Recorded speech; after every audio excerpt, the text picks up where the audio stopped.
Oh, hi, didn't see you there. Give me 1 second. I'm still setting up, actually. Doo-be-doo-be-doo, doo-be-doo-be-doo, da-da-da-da-da. So it's Halloween. Not really Halloween. It's the week of Halloween. Hello, everybody. What's good, y'all? Look at me saying y'all. Doo-be-doo-be-doo. I gotta pull up, like, stuff so I can know what's happening. You know? You ever need stuff to tell you what's happening?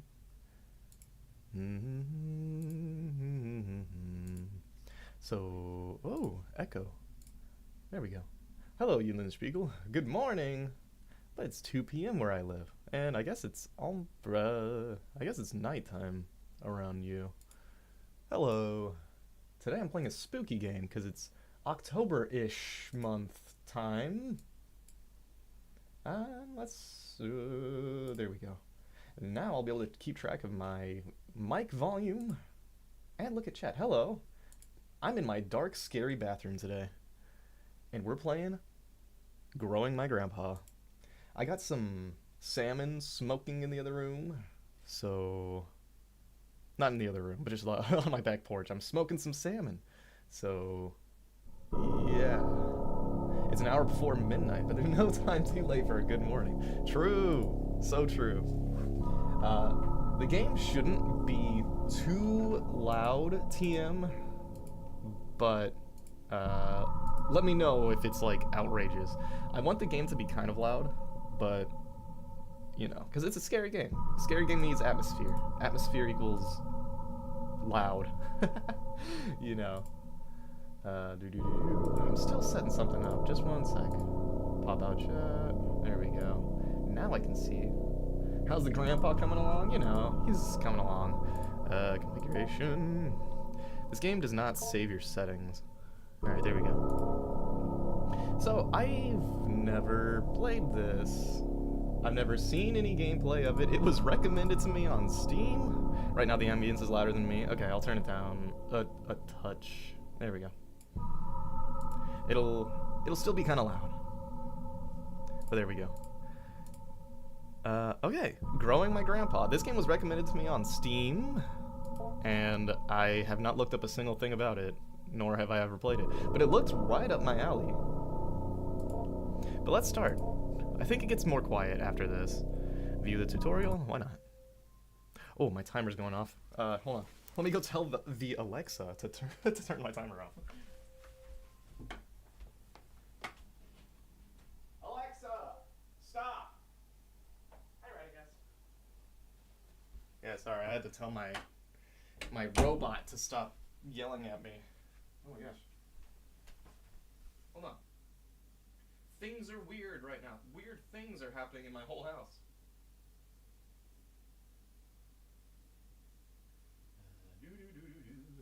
There we go. Oh my gosh, I'm sorry. I'm scuffed today. The scuffinest. I'm expecting some cryptic Squirrel Stapler-esque game. Hey, I played Squirrel Stapler, actually. I played through that whole game on the channel. Alright, please read. This game's designed to be played with a mouse. The input required of you is based around clicking the mouse buttons. The right mouse button will change the cursor's image to and function. Ooh. Only when pointing, indicated by the extended index. Blah, blah, blah, blah, blah. This is point mode. This is grab mode. I looked at the tutorial. That's as far as I got off stream. Is just looking at this. Second cursor is grab mode. It says grab the trash, put the trash away. This much scuff is nothing compared to some streamers. Yeah. Have you seen, like, there's a trend with streamers these days. Like, okay, well, like, I'll say streamers. It's mostly VTubers. They, you see where this hand is? As much as this circle's taking up is the gameplay, and the rest of it's just, like, a border that they've created, and their VTuber takes up this much of the screen, and it's ridiculous. I don't understand the appeal of that, and I guess I've never seen a VTuber that has more than like 4 viewers ever have that kind of layout, so I don't know. It's weird. I don't understand the trend. Alright, that's it. There will be many situations in Growing My Grandpa that will require you to pick things up, place things, grab things, or give things. Don't be afraid to experiment, and keep an open mind about using your hand. That applies to real life, too. Oh, my kitty cat's meowing at my door. One sec. Mr. Rad! Ah! Come here, kitty cat. Alright. Please click the button below. Yes, yes. In order to expedite the cleaning process, you can use digits 1, 2, and 3 to change the location of the trash can. Whee! Okay. Well done. Thank you. Okay. Some stuff's going weird on my end, but it seems like the video's actually playing correctly. So whatever, it's alright. Doogie doogie doo. Well, the people are probably there not for the gameplay, but the streamer... Yeah, that's true. I guess that's a lot of it. A variety of video options can be changed at any time through use of the F3, 4, and 5 keys. Something that I really like about this game is that you can change the handedness of your cursor. Alright, I like the left-handed one. It feels weird, but in a good way. I'm like ambidextrous, so I actually use my left hand a lot, so this feels good. I like this. There are 3 cursor color schemes available, plus 3 left-handed variants of each color scheme. I love that. By default, growing my grandpa's display is scaled up by a factor of 2. Yeah. Whoa. Alright, let's keep going. Thanks, Yames. Yames? I don't know. Whoa! That's loud. Week 1. What is that beeping noise? That's my coffee maker. Oh my god. I excused Adrienne during music class today and spoke with her about her recent string of demerits. It was our first time meeting outside of our quarterly evaluations, and I believe it went well. I can certainly understand Mrs. Richardson's classroom observations concerning Adrienne's emotional state. She was, of course, intensely shy when we first met. As I understand it, she is similarly withdrawn in her classroom activities and only speaks or acts when she absolutely must. Some things she simply will not do. Instead of participating in mandatory group activities, she will sit alone and accept that she will receive a demerit. Dang, she's just like me. Man, it's starting to get too cold for knee highs? What do you mean? Get them thigh highs on. Alright. Before the meeting, I read Mrs. Richardson's parent-teacher report, which allowed me to estimate some about Adrienne's home life. The parents are well-educated and come from a prestigious background, but they lack time to properly nurture Adrienne. She is often left alone, and when she is not, the parents seem to not understand the importance of warmth and affirmation when dealing with someone so young. Ah, yes. Having 2 parents of this reserved and icy temperament exacts an inhibition, these are big words, in a child. The child's imagination is subdued, but only ostensibly, for it eventually finds its way into regular life. I surmised that I would be able to reach out to Adrienne by way of make-believe. Thigh highs are in the washing machine? Dang. Gotta bust out the sweatpants. Oh, I don't like this child. I don't like this child at all. What's with the size of that grandfather clock on the right? Do you see that? It's so little. Alright. How are you liking your new house? You've told me that you used to live close by, but it still can be a big adjustment. A new room, a new school. The basement. I like that. The basement? Yeah, well, there's a lot of cool stuff. My mom and dad sit me down there. That's cool. Why do you sound like this? Did you just finish your 3rd pack of Newports today? Your mom and dad made you go?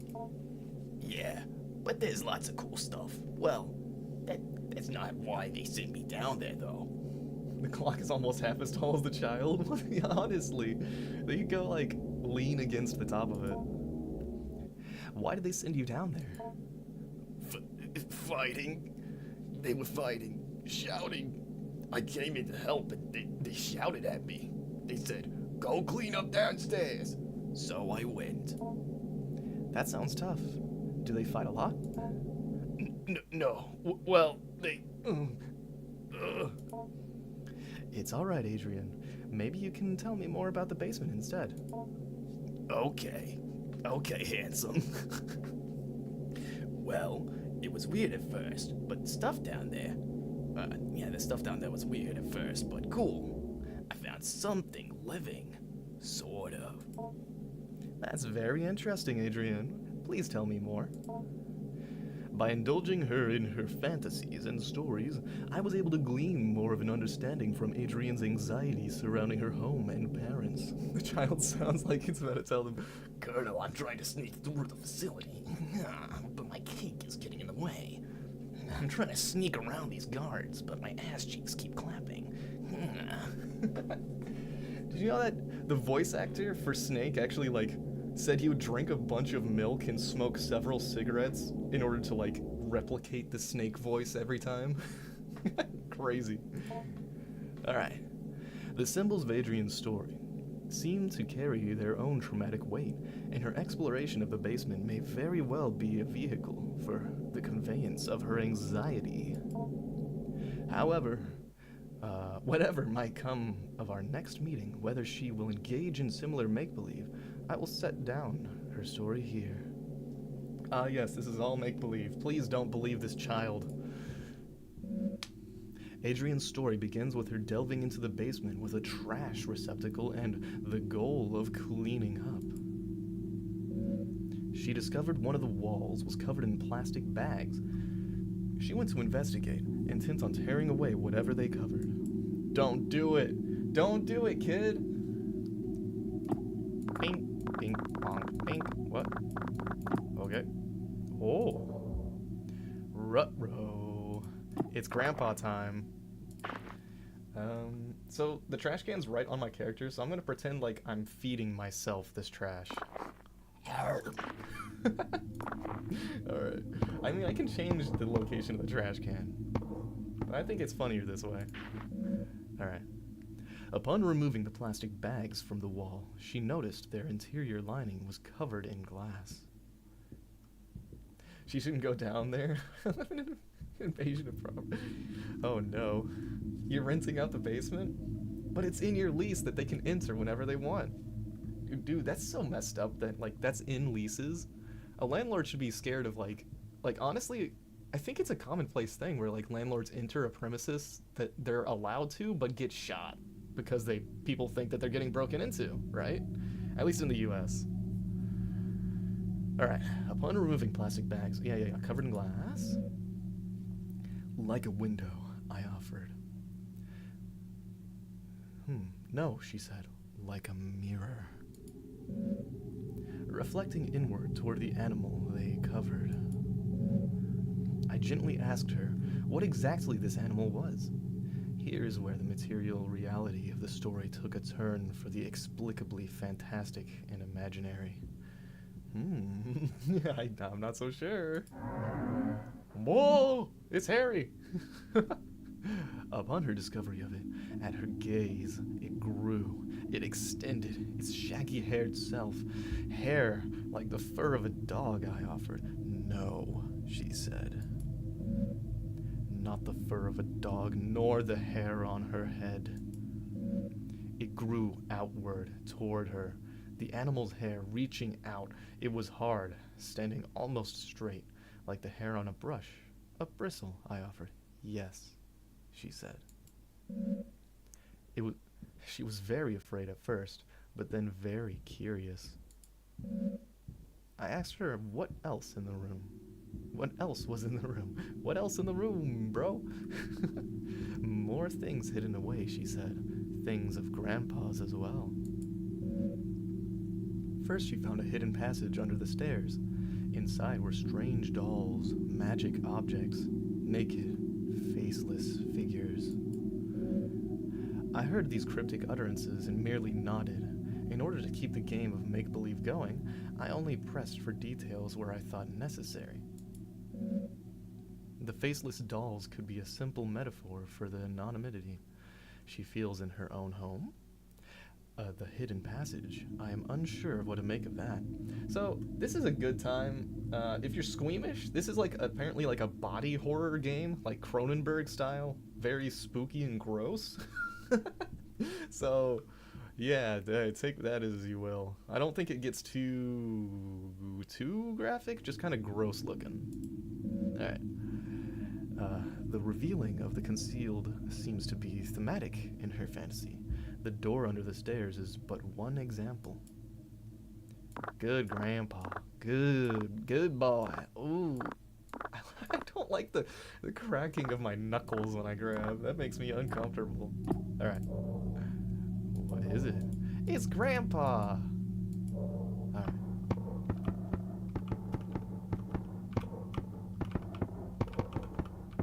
Okay. Door. No.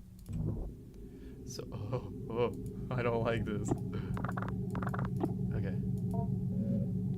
The darkness of the shadowy corner unnerves you.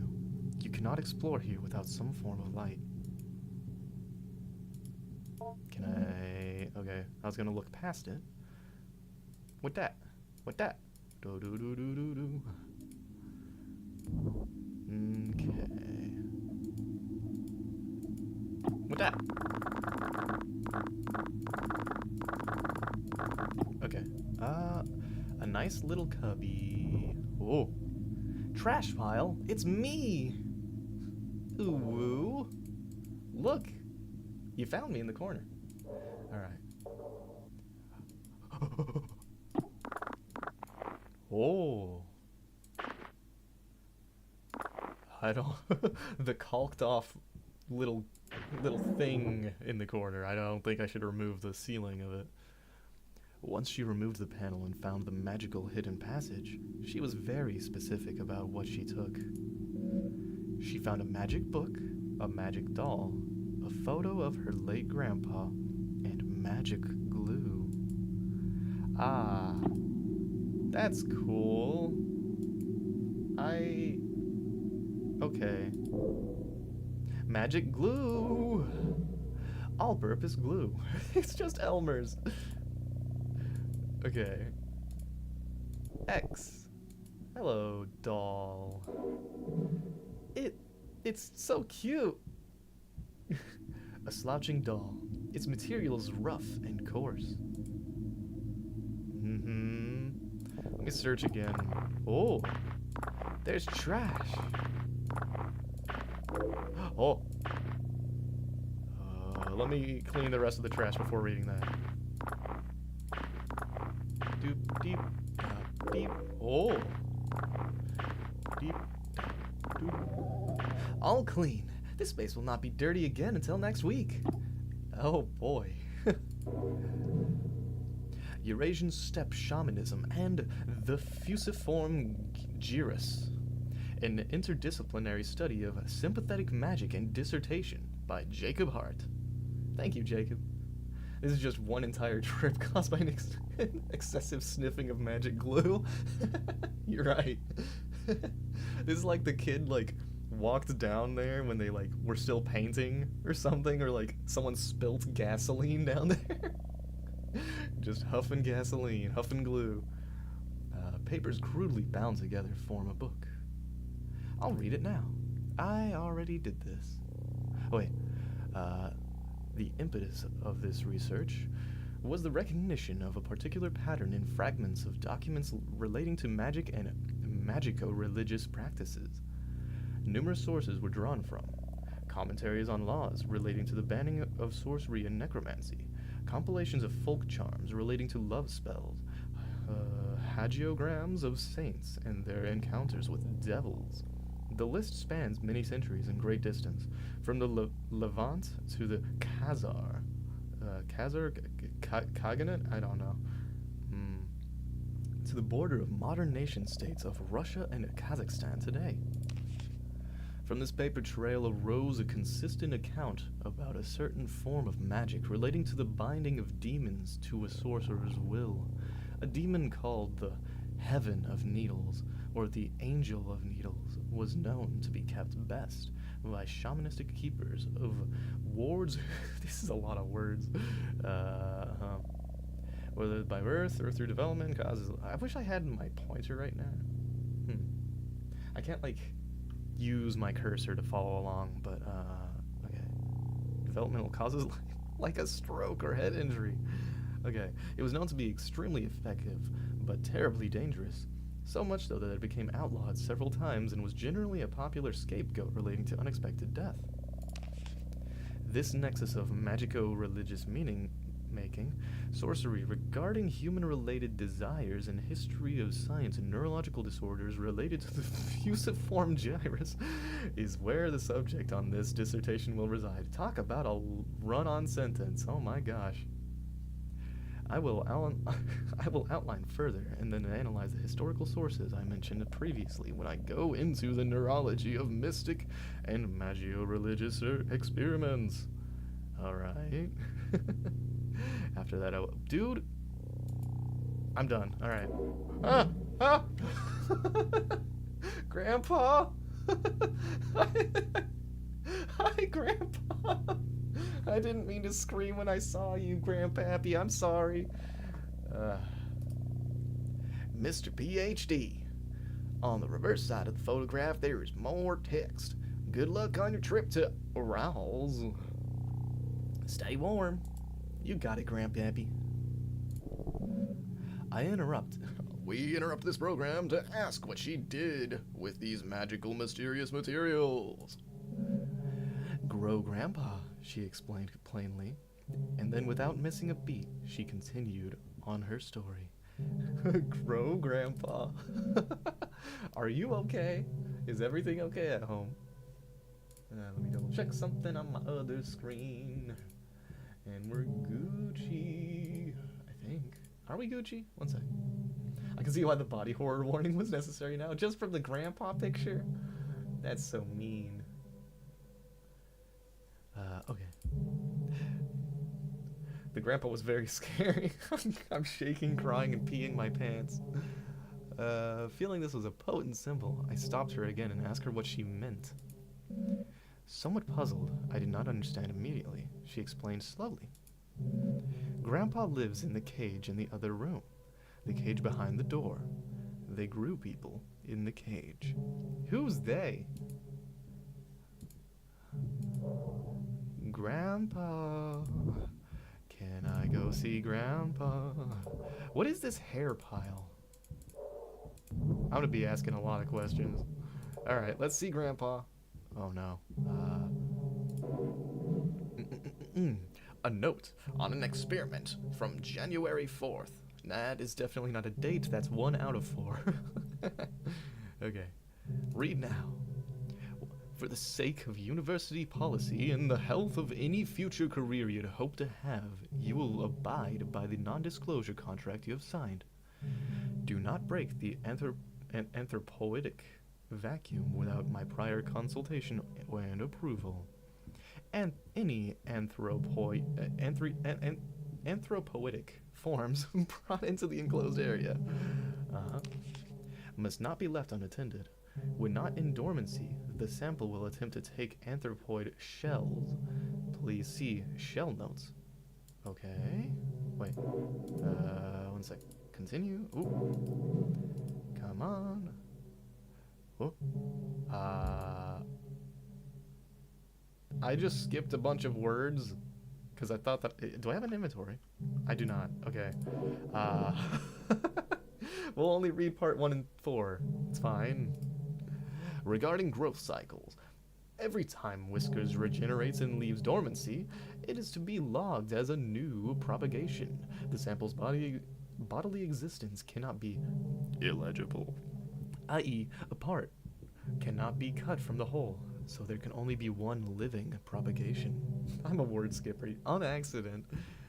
Propagations are to be terminated after 5 weeks. Any further development puts us at risk.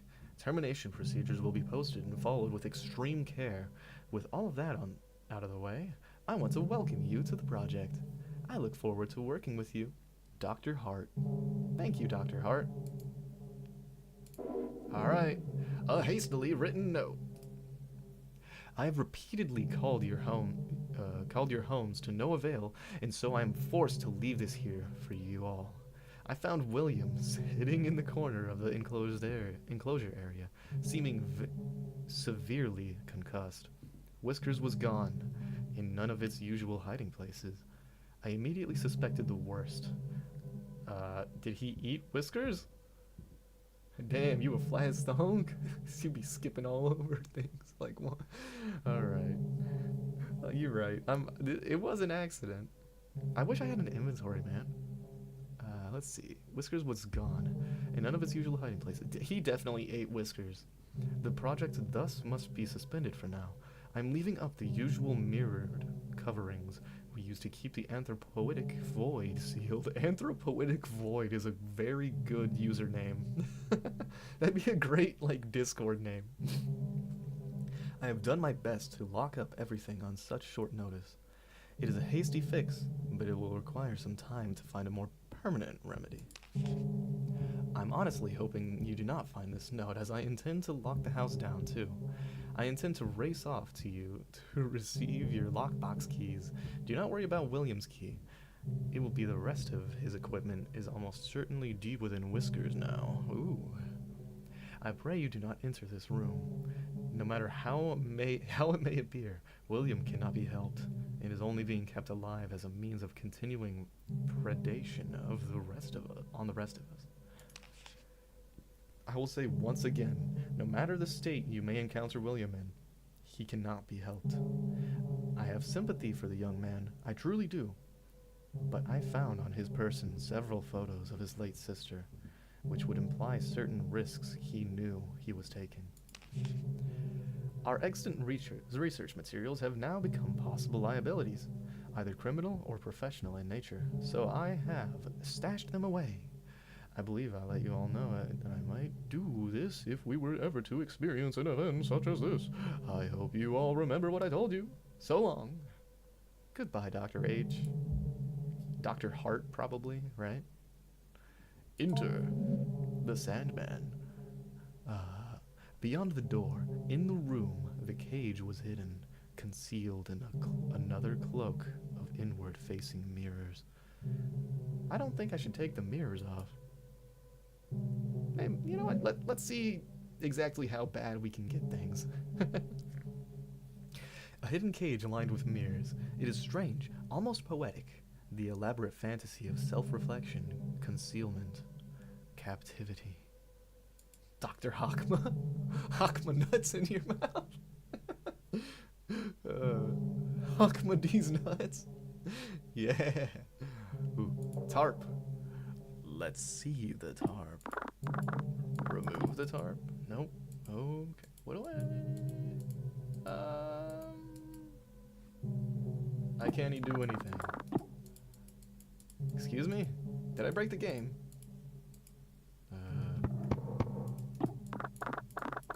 Oh. Okay.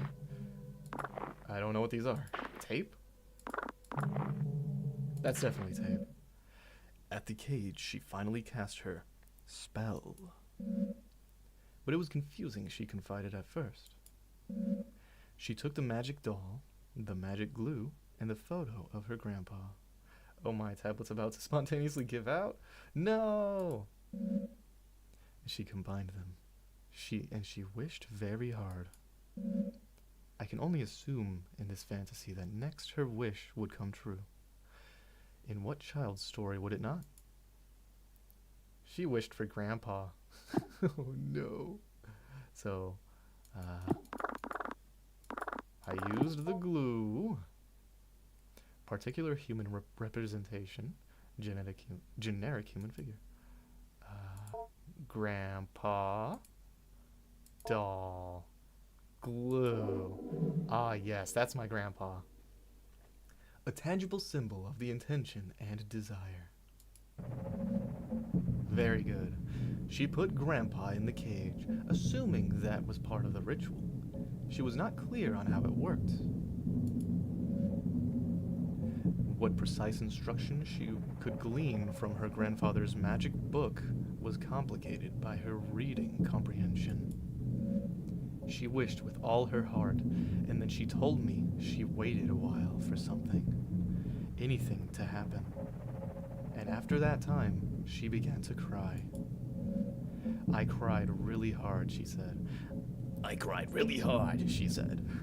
I wanted Grandpa to be back. I wanted my grandparents to stop being so mean. Or my parents, yeah. And it hurt me.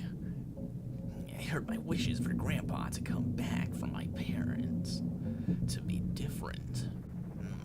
I could feel it through the walls, and it felt me through the air. I asked her what exactly she meant. She could only repeat what she said.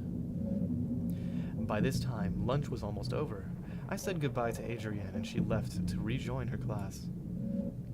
I was left to consider our conversation. I believe the storytelling strategy I have employed was not unfruitful, but I must probe deeper if I can. I am feeling it. Although I can be sure of nothing I interpret, the impressions I get may begin to help me get an idea of the right questions to ask. Knowledge you acquired this week has given you access to certain topics or key words that you can discuss with Grandpa. Ah! That was loud. You have gained the conversation topic, wish. I've got a feeling. Alright. Yeah. I got a feeling. Alright. Consider discussing this with Grandpa when Grandpa emerges. Okay. You have also gained the following keyword. Shell. Consider discussing it with Grandpa. Okay, wish and shell. Jesus, this game's terrifying. Okay. I met again with Adrienne in order to address her emotional outbursts in the past few weeks. It is our second time meeting, and while it is standard practice to have multiple sessions with a troubled student, when Grandpa emerges, honestly, that sentence alone is pretty horrifying. As I assemble and report the counseling department, I could not help but think, as we sat down in my office, that Adrienne already seemed to show a remarkable change in self-esteem and confidence, and perhaps my and Mrs. Richardson's estimation of her as emotionally disturbed was erroneous. The paralyzing shyness and withdrawn attitude Adrienne possessed last week was not entirely diminished, but she seemed to hold herself differently with this week. However, this only lasted as long as our conversations pertained to initial introductory pleasantries. When I began once again asking about her parents, her feelings regarding her new school and her new home, she quickly lost what new confidence she had gathered up and withdrew again into herself. So once again, I partook in some collaborative make-believe, but this time I was aided by the fact that I had managed to do some research into Adrienne's grandfather, and I had some insight into what she might actually be finding in the basement. Now, this may be overstepping my bounds some as a school counseling caseworker, but this was all in the service of making Adrienne comfortable and happy in this learning environment. In any case, I was able to dig up information regarding the grandfather by inquiring at the university in town. Not that I make a habit of sleuthing, but I had a suspicion that grandfather was a professor there, or at least some sort of researcher, due to the fact that the newly constructed laboratory on the campus I drive by every day bears his name in memorial. He was some sort of anthropologist, or linguist, or neuroscientist. I did not have to dig deep before the scope of his work became dizzying and I ran up against the limits of my undergraduate education. But back to the make-believe. Your grandpa grew some good shrooms down there, honestly. Naming a building at the university after a drug dealer? I bet that there's a university or like some kind of school out there that did that. This girl is the scariest part of this game. What's your grandpa like? Is he a smart man? No, not anymore. But I'm teaching him. So, he's grown a good deal then. Yeah, have you been feeding him well? Yeah, he's getting bigger, but he has a lot of room in his cage. Yeah, Colonel. He's still behind the bars? Yeah, well, he might be able to climb out eventually, but there's this vent in the ceiling. Well, perhaps if he climbs out, I can meet him someday. Yeah, maybe, but he's not ready to leave. He can't take care of himself. I have to feed him, pick up after him. Ah, you store your food in your lunchbox. That's nice of you to share. He can almost talk. You can speak with him? He doesn't. He doesn't have a mouth. Sort of. But how do you feed him? He has a mouth on the outside, on his shell, or the stuff that is his skin. I'm a little confused. Maybe you can go through the typical day with your grandpa. Okay. She looks like some kind of school art project when you make something using paper strips and glue. Honestly, she looks like a child's first attempt at making like a plaster human. I asked her to explain exactly how exactly she goes about growing her grandpa, and Adrian began another tale. According to Adrian, in the week that had passed, much had changed in the basement. Not the basement. Grandpa's missing, or whatever that thing was is missing. The hairy thing that was here before is gone. Oh no! Your lunchbox is currently empty. Seek out food for Grandpa. I hate that. Okay. You're in those walls? Are you Grandpa? My Grandpa Eulenspiegel. I should go see Grandpa first. Okay. Hi, Grandpa. Okay. Wake, Grandpa. It was scary at first, she said. It was scary at first. The way he moved, the way the dull skin covered him. I wanted to interject. This somehow seemed inappropriate, but I kept listening. When I look at him, she continued, when I think about him, he grows and moves. It's like he's growing for me. The walls still have asbestos? Oh no. Is that why this child sounds like Solid Snake? It's in her lungs. So he's growing bigger now, I asked. Yes, she said. Bigger every day. Oh no. My grandpa's so hairy. This begins the actual growing part of growing your grandpa. Beneath the doll's burlap skin, the follicles knit together what resembles a proper person. Your grandpa. You're in charge of its cognitive development and diet until it is able to sustain itself. Currently, you are observing Grandpa. Please click the arrow back button below for a brief tutorial on your duties as caretaker. Okay. Here we can see a variety of options regarding growing your grandpa. Yeah, he needs the razor. Bro, someone get him the Philips One razor. Alright, let's see. I got a checklist. Feed Grandpa, and acceptable foods eaten. There's 0 out of 2. Seek out things to feed Grandpa. Teach Grandpa. Words taught. Find your vocabulary cards and help Grandpa speak. Highlighted in red are the objectives related to feeding and teaching Grandpa. Important messages regarding Grandpa's recent activity will also appear here. I'm sorry my character's obstructing the words slightly. I'll just read them for you if it does that. Okay. You'll need to find it, food, and learning materials before you can move on to the next week.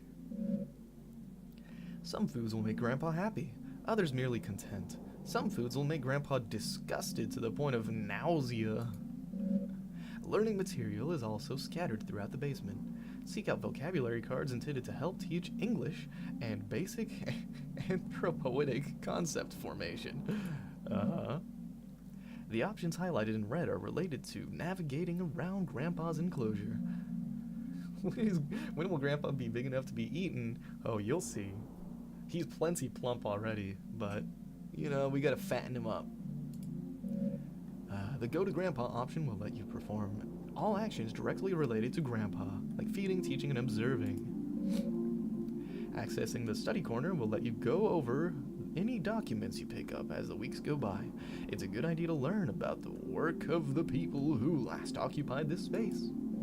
So the study corner is lore, I guess. Accessing the kitchen corner. Oh my god, this is loud. I'm gonna turn it down. At least for you guys. Just a little.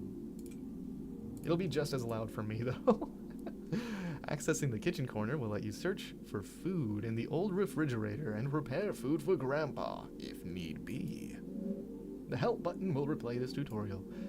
Remind me never to press that button. The save button will save the game. You can only have one save file at a time. Okay. I thought that was gonna say you can only save once. Okay. The exit game button will take you back to the main menu. More buttons may or may not appear depending on your development of Grandpa. Okay. One final note. Take care to explore the basement at your leisure. However, due to the entropic nature of clutter and trash, different weeks may allow you to find things you had not previously discovered. Ah yes, someone else is in this basement, other than Grandpa. Good luck. You'll need it. Alright. I'm gonna save. I don't want to have to redo all this bullshit. Kitchen corner. Search the upper fridge. Don't forget to press the help button when you need help. No! I hate when games do like, did you understand? And then like the default option is no, so it replays the entire long message. Like in Zelda, dude, I hate that. Like the owl would like switch it up on you too, so that you press the wrong button on accident. Alright. Let's go lower fridge. A banana! Brown banana! It looks edible. Grandpa might like this. Who wouldn't like a brown banana? Upper fridge. Lechuga! It looks edible. Grandpa might like this. Alright.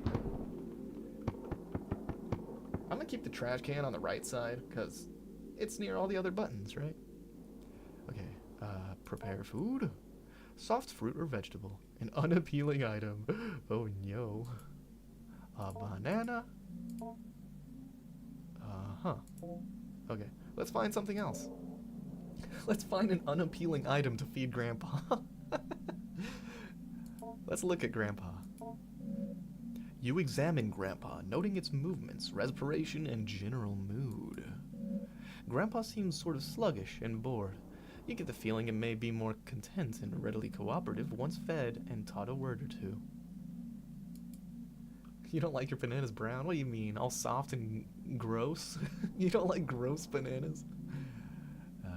Let's try to talk to Grandpa. No response. Study corner. Look over the documents. I do have the documents. Okay, we read number 1. Number 2. 4. These samples... Okay, I'm going to read these because I accidentally skipped them earlier. These were posted on the right of the door that leads to Grandpa's cage. The sample's exposure to some of our neuronal activity... is unavoidable. However, the speed at which the desirous yield is producing can be dampened by several precautions regarding the... These are too big of words, dude. Keep conversations not related to lab work at a minimum. If you begin to suspect you are developing attachments to your colleagues, contact me as soon as possible. What is this, SCP? Let me make sure I read this one right. Okay, yeah. Orientation note 3. Libidinal. Okay. Ritual behavior with sample. Trading, bargaining will result in dismissal from the project. What do you mean? Am I making Satan? Am I creating a demon? I mean, probably. Okay. The precise mechanism of exchanging of symbols and gifts required for a request, desirous yield, is not known, and even then, anecdotal accounts of success, illegible, are in violent death. And then I read the 4th one, I think, right? Yeah. Okay. Hastily written note. I already read this one, right? Yeah. So, this is definitely like a demon or something that you can make deals with, and I'm teaching it how to communicate. Okay. Educational posters. A, ba, ka, da. I know my alphabet. I feel unthreatened now that I know this is abnormal. Impacting your libido. Does Grandpa turn you on? Please don't tell me that. Please don't tell me this is your type.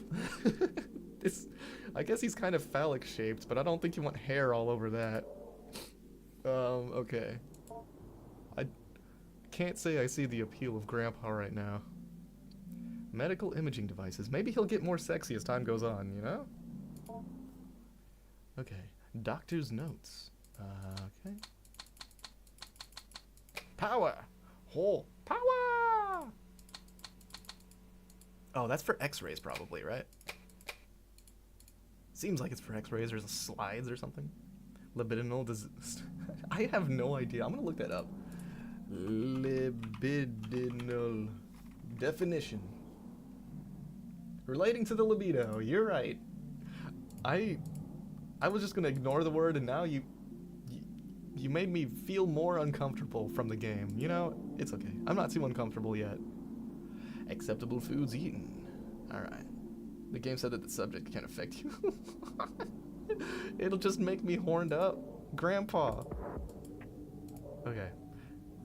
Okay, I have lechuga. It is flaky and stiff. Do I have to rehydrate the lettuce? Okay. Cabinet. Examine. Slouching under the weight of rot and refuse. Trash. Ping pong, ping pong, ping pong.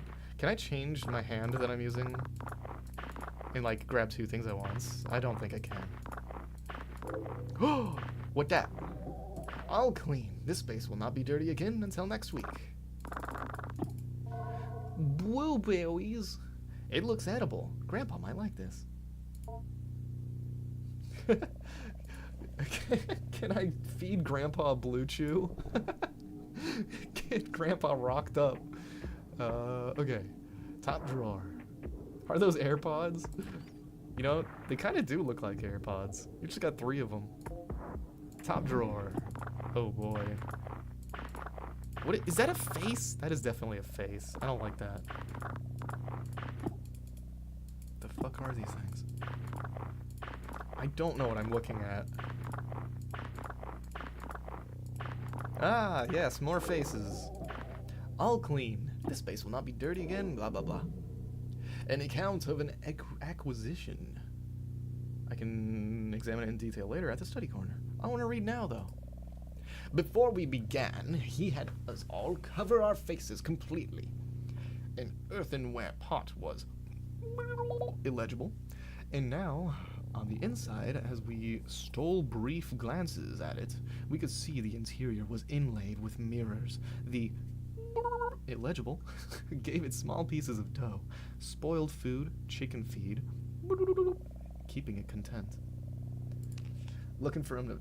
Thanks for finding them, you're welcome.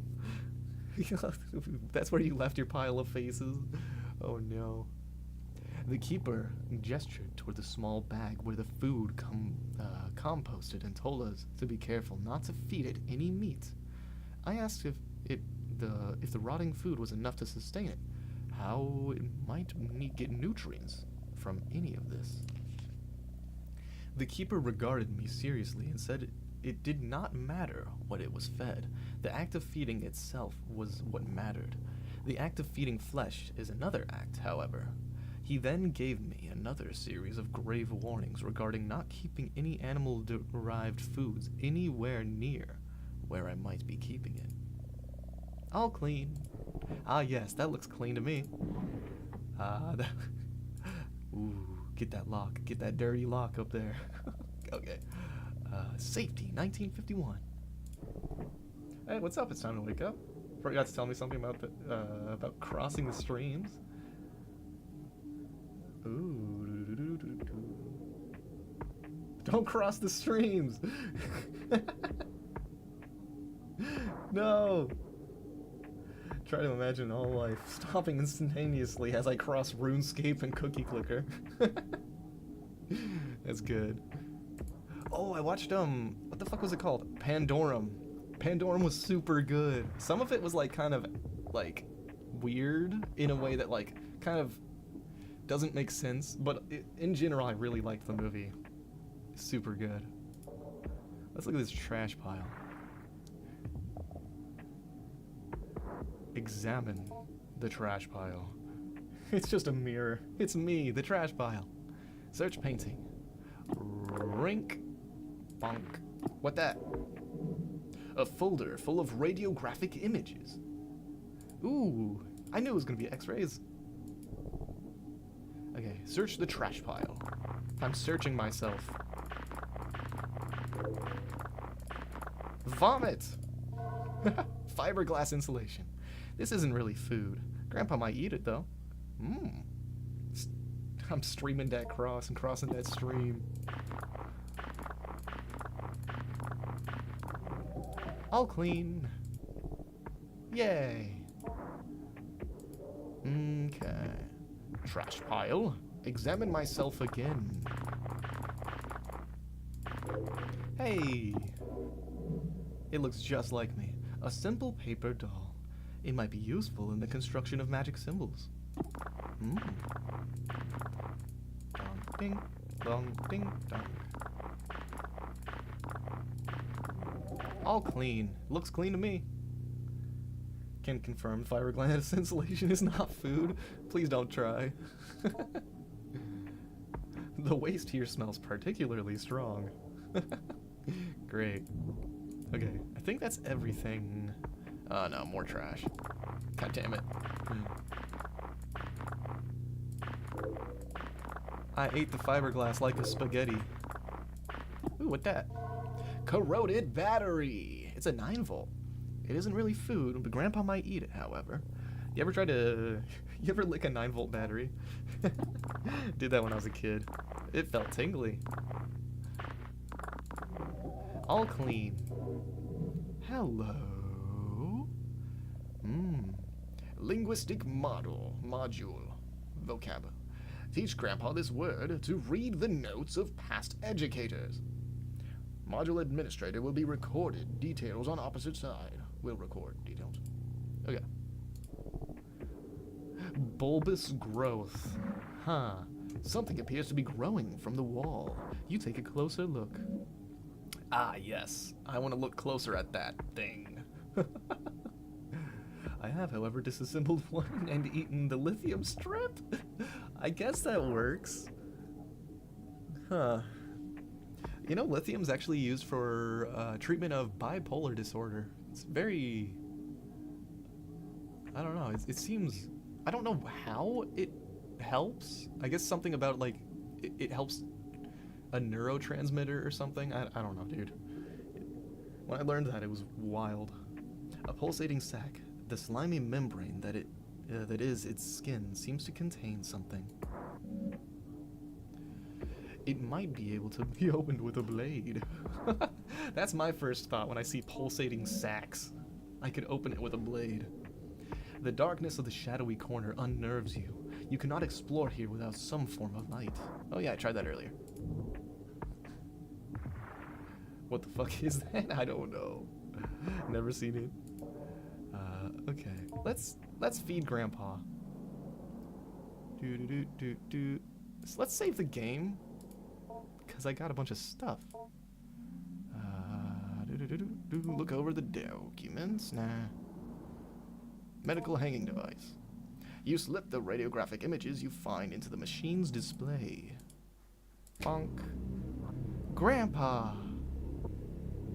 Propagation number 21. Day 19 after dormancy. Dormancy anthology vacuum broken. Yes. Anth vacuum broken? Yes. Okay. Notes in detail. Intriguing results with regard to the mimic hypothesis. A participant entered a sealed chamber adjacent to Whiskers, which had been freed from the anthropoidic vacuum. Constructed quite economically from plastic and broken mirrors, the first propagation's original earthenware vacuum was shattered during the move-in. Between the two, there was a semi-opaque glass panel that allowed observation both ways. The human participant was asked to think of someone in particular in popular consciousness, fictional or no, and cogitate on their image. I guess cogitate is like cognition, have it in your cognition. Okay. Personality, face if possible, voice if possible, etc.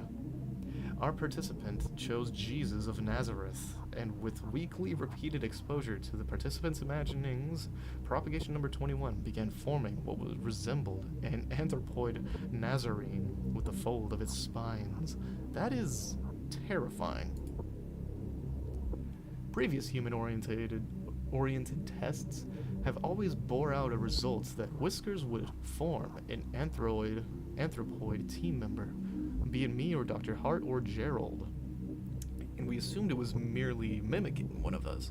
Dr. Hart has always contended that the Desirous Yield, Desirous Yield is a great name, or the anthropoid reproduction Whiskers creates when in contact with human beings, has always been based on the concept and relation to the person through someone else.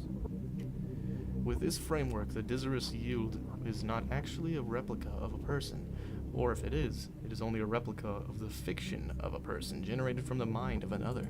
That's neat. Hold on, I'm gonna do some 4 more movie suggestion. Paycheck the game. I just lost the game. Deep Javu. Oh yeah, I need to watch The Crazies. That's next on my list. Now we have a demon that can do a Jesus costume. Alright, I'm gonna be right back in just 1 second. I'm gonna check on my smoked salmon real quick. I gotta make sure it's at the right temperature.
Aloha, I'm back.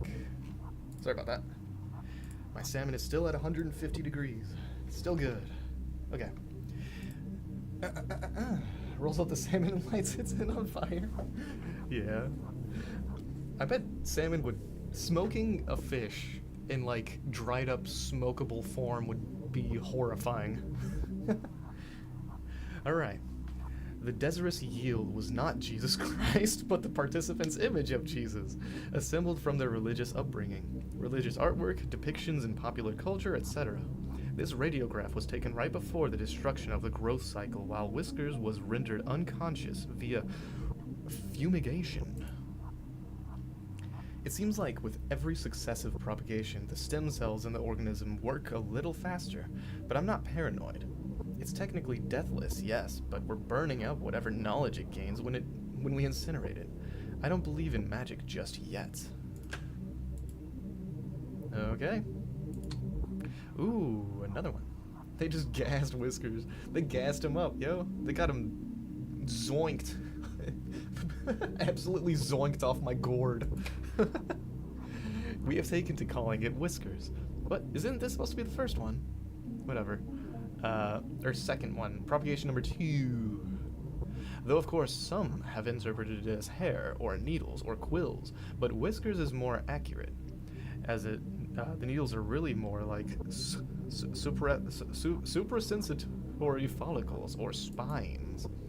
The nerve net. Ooh, the spines definitely tune into your brain waves, right? That's how it gets your thoughts, your cognition. The nerve nets distributed throughout the morphology of these spines resemble those of the genus Hydra. But have myelin sheaths that are functionally the same as vertebrae. As we can see in the X-ray, each spine is laden with a dense optical arrangement similar to compound eyes. That's unsettling. The Hydra connection is assuredly worth investigating with regard to the organism's capacity for regeneration and anecdotal deathlessness. It's certainly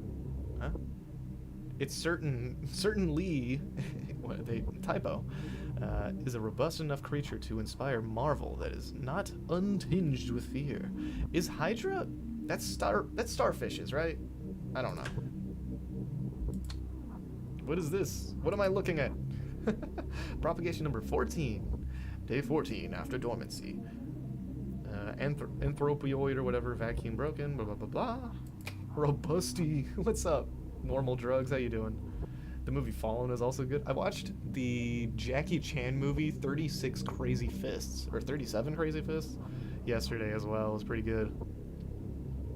Exposure to mammalian forms, part of a series of zoomorphic influences, led to further understanding of the propagation's ability to simulate the somatic stem cell, blah blah blah. Oh my god, so many big words.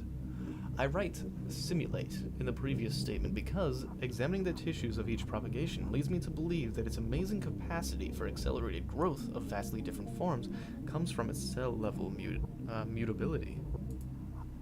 Hello, Mr. Rad. My cat's being weird. And yet at no time does it function as the thing it becomes, except in the sense that it mimics it. That is to say, when whiskers is removed from dormancy and replicates a rabbit's morphology, it is not seeing from the rabbit's eyes or smelling from the rabbit's nose, but pretending that it does by doing a very good job of it. That is cool. This is not a Jackie Chan game. This is a body horror game. Let me change the color. Ooh. I'll just keep it like this. Propagation number 5, day 10 after dormancy. Yeah. This radiograph was taken at or around growth cycle number 4. The strange thing about it was that the subject of the image was found nowhere near the enclosure. It's almost like a piece of whiskers fell off and scurried into the corner. I feel like we've learned a lot since then, but the time I remember speaking about the morphology being weird, not really even resembling any extant zoomorphic structures, besides maybe a cuttlefish. Then I happened to open the thing up. Inside were all these little dead amoeba-like things, but they all sort of looked like they had faces. Faces that were just barely there. After I took the radiograph, I gathered it up and went to go through the biohazard bin. As I walked by the bars of the enclosure, I could hear whiskers, suddenly going wild, flopping around and grunting excitedly. Could it have smelled the cuttlefish thing? Would it eat its own production? I guess it's technically flesh. This is beyond the scope of the project, but it could be that without the stimulus of an active brain, or more specifically, a healthy and active brain capable of face recognition and theory of mind, Whiskers began to pull whatever it can from the limited data available to it. Again, this is not the focus at this time, but I left a note for Dr. Hart, just in case he wanted to take a look.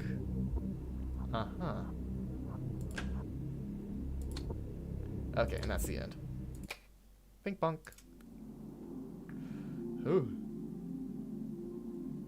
It's a Jet Li game? Yeah. File cabinet 1.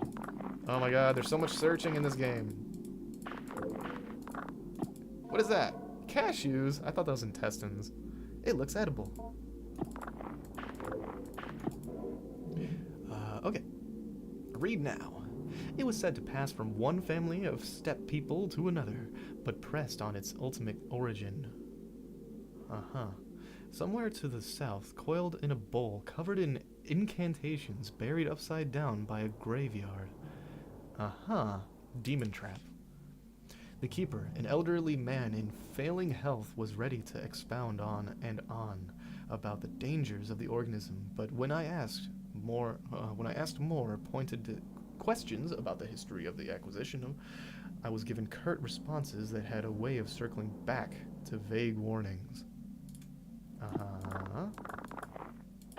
Those are in fact intestines. Yeah. Did too many crazy drugs. Hell yeah.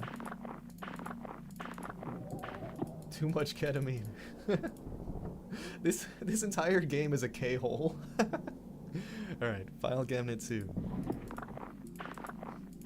I'm ankle deep in the K-hole, feeding Grandpa through a tube. Oh my god, so many things.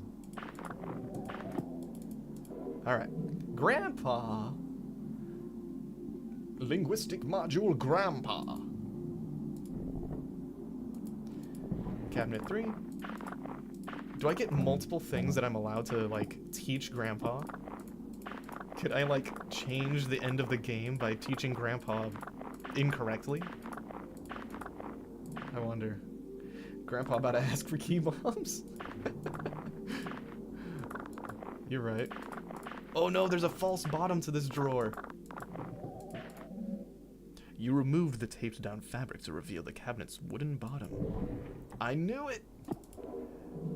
A note regarding cleanup procedures. Read. To my colleagues, I don't mean to be overly severe in tone with Dr. Hart's work. But Dr. Hart's work is very important, and the material we are working with is potentially very dangerous. I will be handing out a copy of this note as a reminder to everyone. I'm not trying to single any particular person out. He definitely is. We all have misconceptions about the nature of this project from time to time. With that out of the way, here are some things to keep in mind. The active growth must be thoroughly terminated via the correct procedures at the very least 4 weeks after dormancy is interrupted. It doesn't matter what you've done or haven't done regarding tests or procedures or how much the anthropoidic vacuum has been disrupted. We are not ready to go beyond 4 weeks at this point. So 4 weeks is the end of the game, I'm guessing. A step-by-step guide to termination has been posted by the enclosure wall. Please, please, please do not place the educational posters over this posting. 2. Do not disrupt the anthropoidic vacuum without Dr. Hart's prior consultation and approval. Are you trying to build Frankenstein? No, I'm trying to build Grandpa. Frankenpaw. In case of any emergency where the vacuum is disrupted, put on your equipment and begin the lockdown procedure. Make an extensive note of when and how the breach occurred.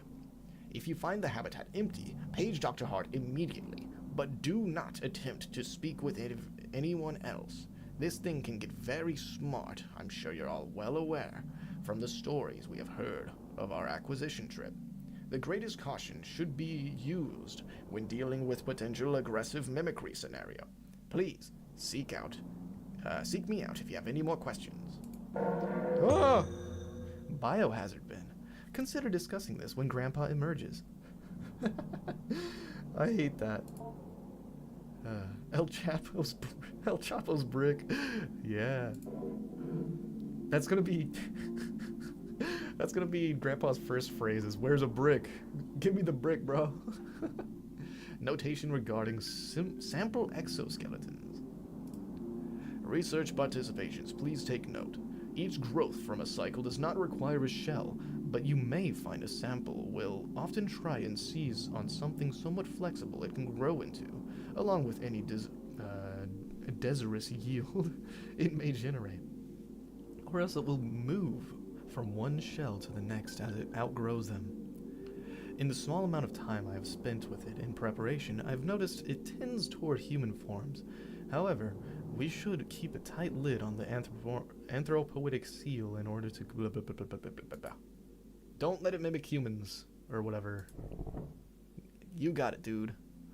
I already did this. Already done that. Let's look at my food. Batteries, fiberglass, blueberries, bananas. Yum, yum, yum. Feed Grandpa and teach... Okay, I have all the stuff I think I need, right? Let's see if there's anything else I can... Do-do-do. Nah. I think I'm ready to touch Grandpa. Okay, let's prepare a food. Banana. Banana and battery. It's just a banana with a battery sticking out of it. I'm doing it. Conceal. A battery is concealed in the browning banana flesh. Yum, yum, yummy. Okay. Go to Grandpa. Okay, then study corner. Educational posters. Where are my flashcards? Look over documents. Nah, whatever. Okay, Grandpa. I wanna observe Grandpa. You examine... I already did this. Grandpa seems sluggish and bored. You can show Grandpa how to make dog food. Yeah, I can teach him how to feed himself. You know what? Let's teach Grandpa. Hello. Let's teach it Grandpa first. It is card number 1. Would you like to view the tutorial before you start? You will not be prompted again. Yes, please. Example. This brief tutorial will go over teaching Grandpa pronunciation and vocalization. The vocabulary word you picked will appear at the top left corner. In the bottom right corner will be the pentagon that is divided up into 8 sections. A section of the pentagon will be highlighted briefly. A notification sound will play, and soon another section will be highlighted. You will control a small round icon that sits above the pentagon by using your mouse. The ball is constrained to the limitations of the pentagon. I'll try. I'll try to give them the bad Jackie Chan dub. The goal is to keep your icon over the highlighted area and move it as the area changes. Okay. When you hold left click above the correct highlighted area, the icon will start to vibrate along with the stimulated vocal cords. The current letter of your word will begin to turn red. Dude, when are they ever gonna make vibrating mouses? Like, they have like vibrating controllers, but what about a mouse, right? Keep holding over the highlighted section and adjust your icon as it changes place. Soon, the letter will become fully red.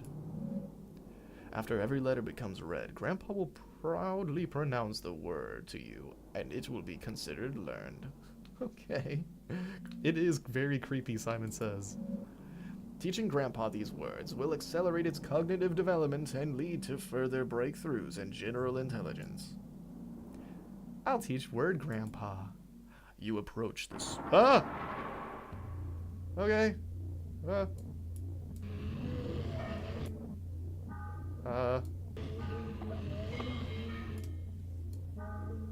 Dude, this is hard. It's like pulling against me the whole time.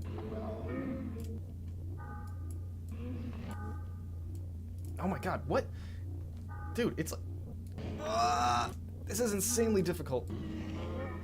Oh my god.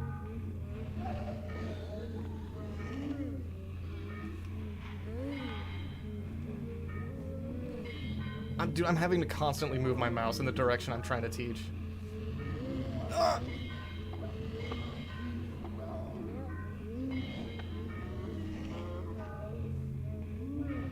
Did I teach it? Does it know the word?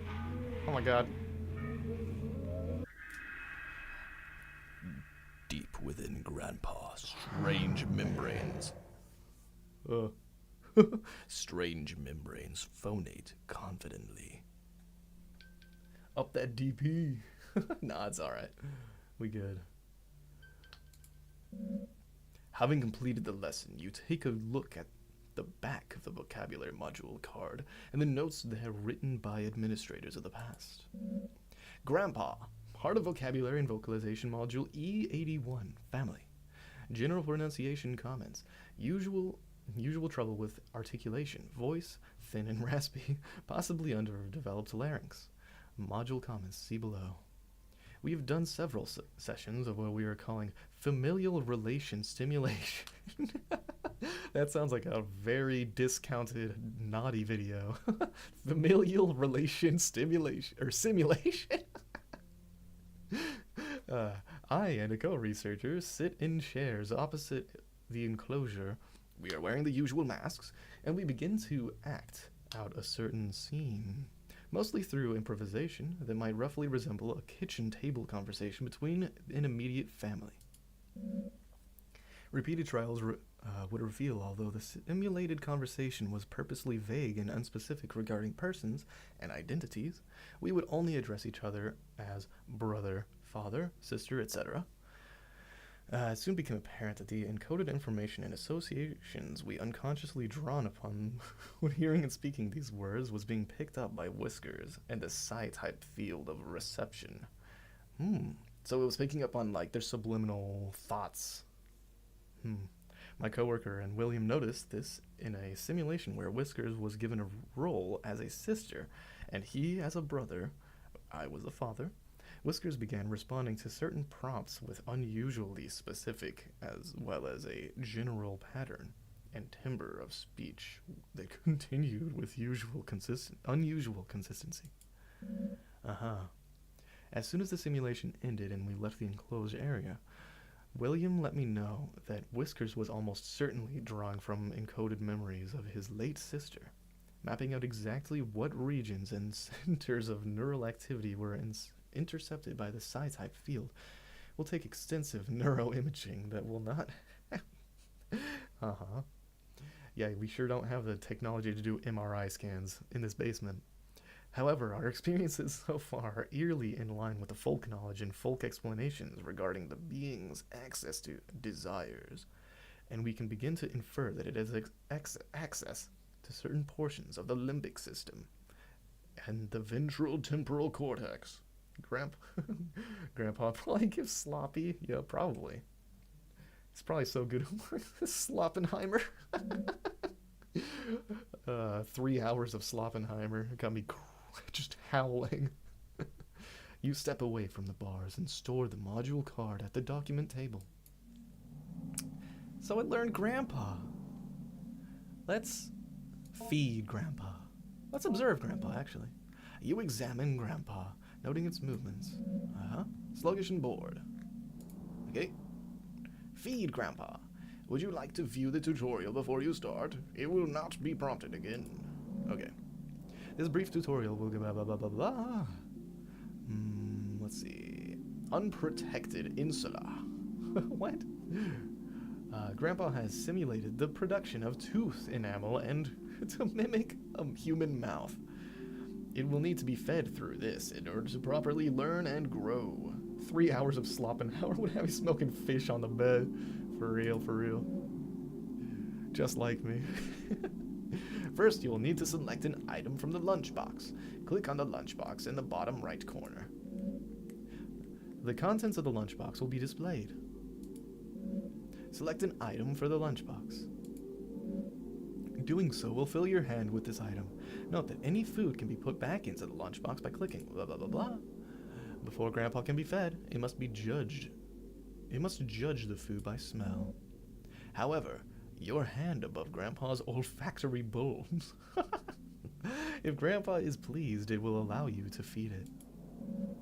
Most foods Grandpa will accept, however, getting Grandpa to consume other things requires some culinary deception, like batteries.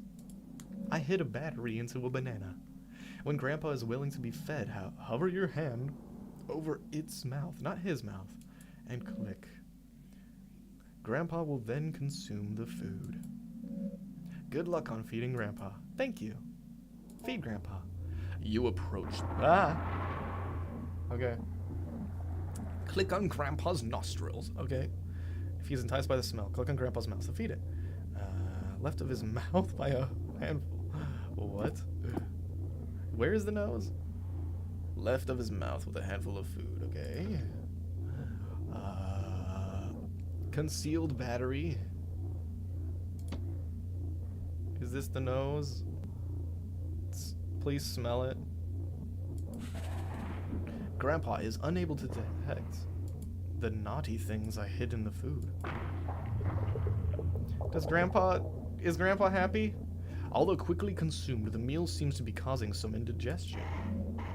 And with a sudden lurch, Grandpa empties its stomach onto the floor. The contents pool together in front of the cage. Let's feed Grandpa some cashews. You like cashews? He seems indifferent. Okay. Does he like blueberries? Finds it palatable. Here's some blueberries, Grandpa. The meal appears to have been sufficient. Okay. You step away from the window set in the bars, and Grandpa silently slides back into his corner.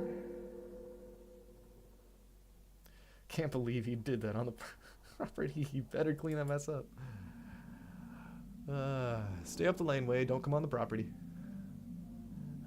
Go to Grandpa. Wait. Where's the... It said it threw it up somewhere, the battery.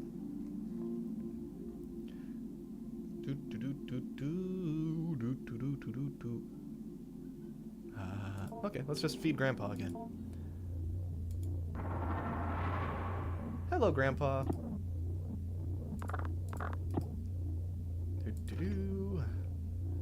You like fiberglass? Grimaces at the sterile artificial smell. Grandpa does not want to eat that. Neutral reaction. What did it say? Hold on. Cashews? Lechuga? It'll sate its hunger, but that's all. Let's do cashews. Here you go, Grandpa. I love you, Grandpa. The meal appears to have been sufficient. Oh, rub my hand on that grandma and on my grandpa hole. You step away from the window. Grandpa grunts in appreciation and locomotes toward its favorite corner. One more word. Explore the basement. Oh, Grandpa emptied its stomach. Explore the basement. Is there more trash? Yeah. I need a light source.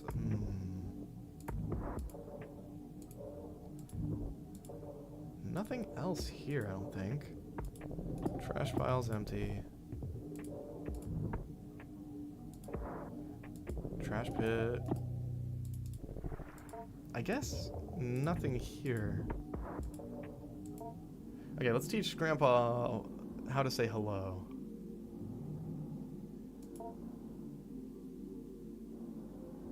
Teach... Oh, stomach contents. Okay. Still somewhat wet. This might help you explore more of the basement. Okay.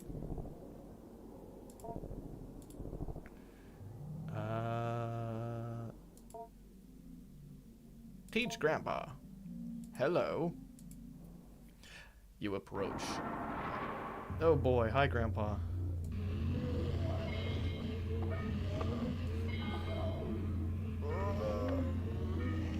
I don't like those vocal flaps. Oh, that was good. I did good. Deep within Grandpa, strange membranes phonate confidently. Hello. All right. Good for you, Grandpa. Having completed the lesson, you take a look at the back of the vocabulary module card and the notes written by administrators of the past. Hello. General pronunciation, sloppy articulation. Very sloppy from Grandpappy. We are already encountering some difficulty as Whisker's subjectivity is so much determined by a diverse and dynamic array of influences. It attempts to mimic the thoughts and desires it passively intercepts, and these imitations go on to structure the basis of its identity. Got it. How's Grandpa this bad at speaking? What do you mean? He's a beautiful man. With a sultry voice, full of cracks and gargles. Only later on in Whisker's growth cycle does it begin to form an identity, or identities, that are coherent and capable of resembling a sane, rational human being when engaged in conversation. One must imagine how hard it would be to converse with someone who was not yet oriented with one particular way toward who or how they are, because they might have 20 different honest answers to those questions, all of them mixed and muddled together. You think a mystical demon being would be better at than a first grader? Are you smarter than a grandpa? Because of this, we have started with the basics of conversations: greetings, partings, identifying one another, forming questions, etc., etc. It is fortunate Whisker's current growth, 19 I believe, has developed a mostly accurate human mouth. Hello was a bit of a challenge in its previous growth, as it had failed to develop inadequate organs to act as a human tongue. What'd that grandpa tongue do, though? You step away from the bars. End week. I'll save. Let's see if this key goes anywhere. Anything locked? Oh wait, there was a lock on the cabinet, right? Bottom drawer. Yeah. Oh, that was loud. Who dat? A photo of a mother as a young woman. My mother. Ooh. The recognition of this face kicks off a cascade of emotional and meaning deep within your psyche. Not my psyche. What? That it? I can't. Be right back. One moment.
Yo.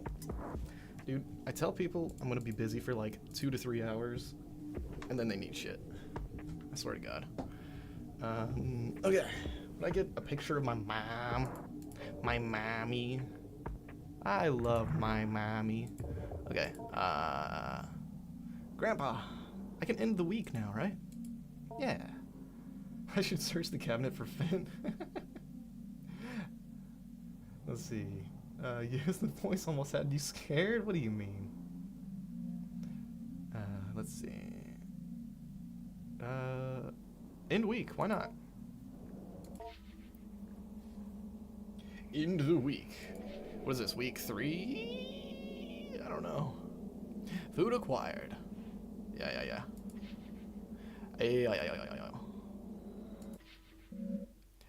Knowledge you acquired this week has given you access to new conversation topics to discuss with Grandpa.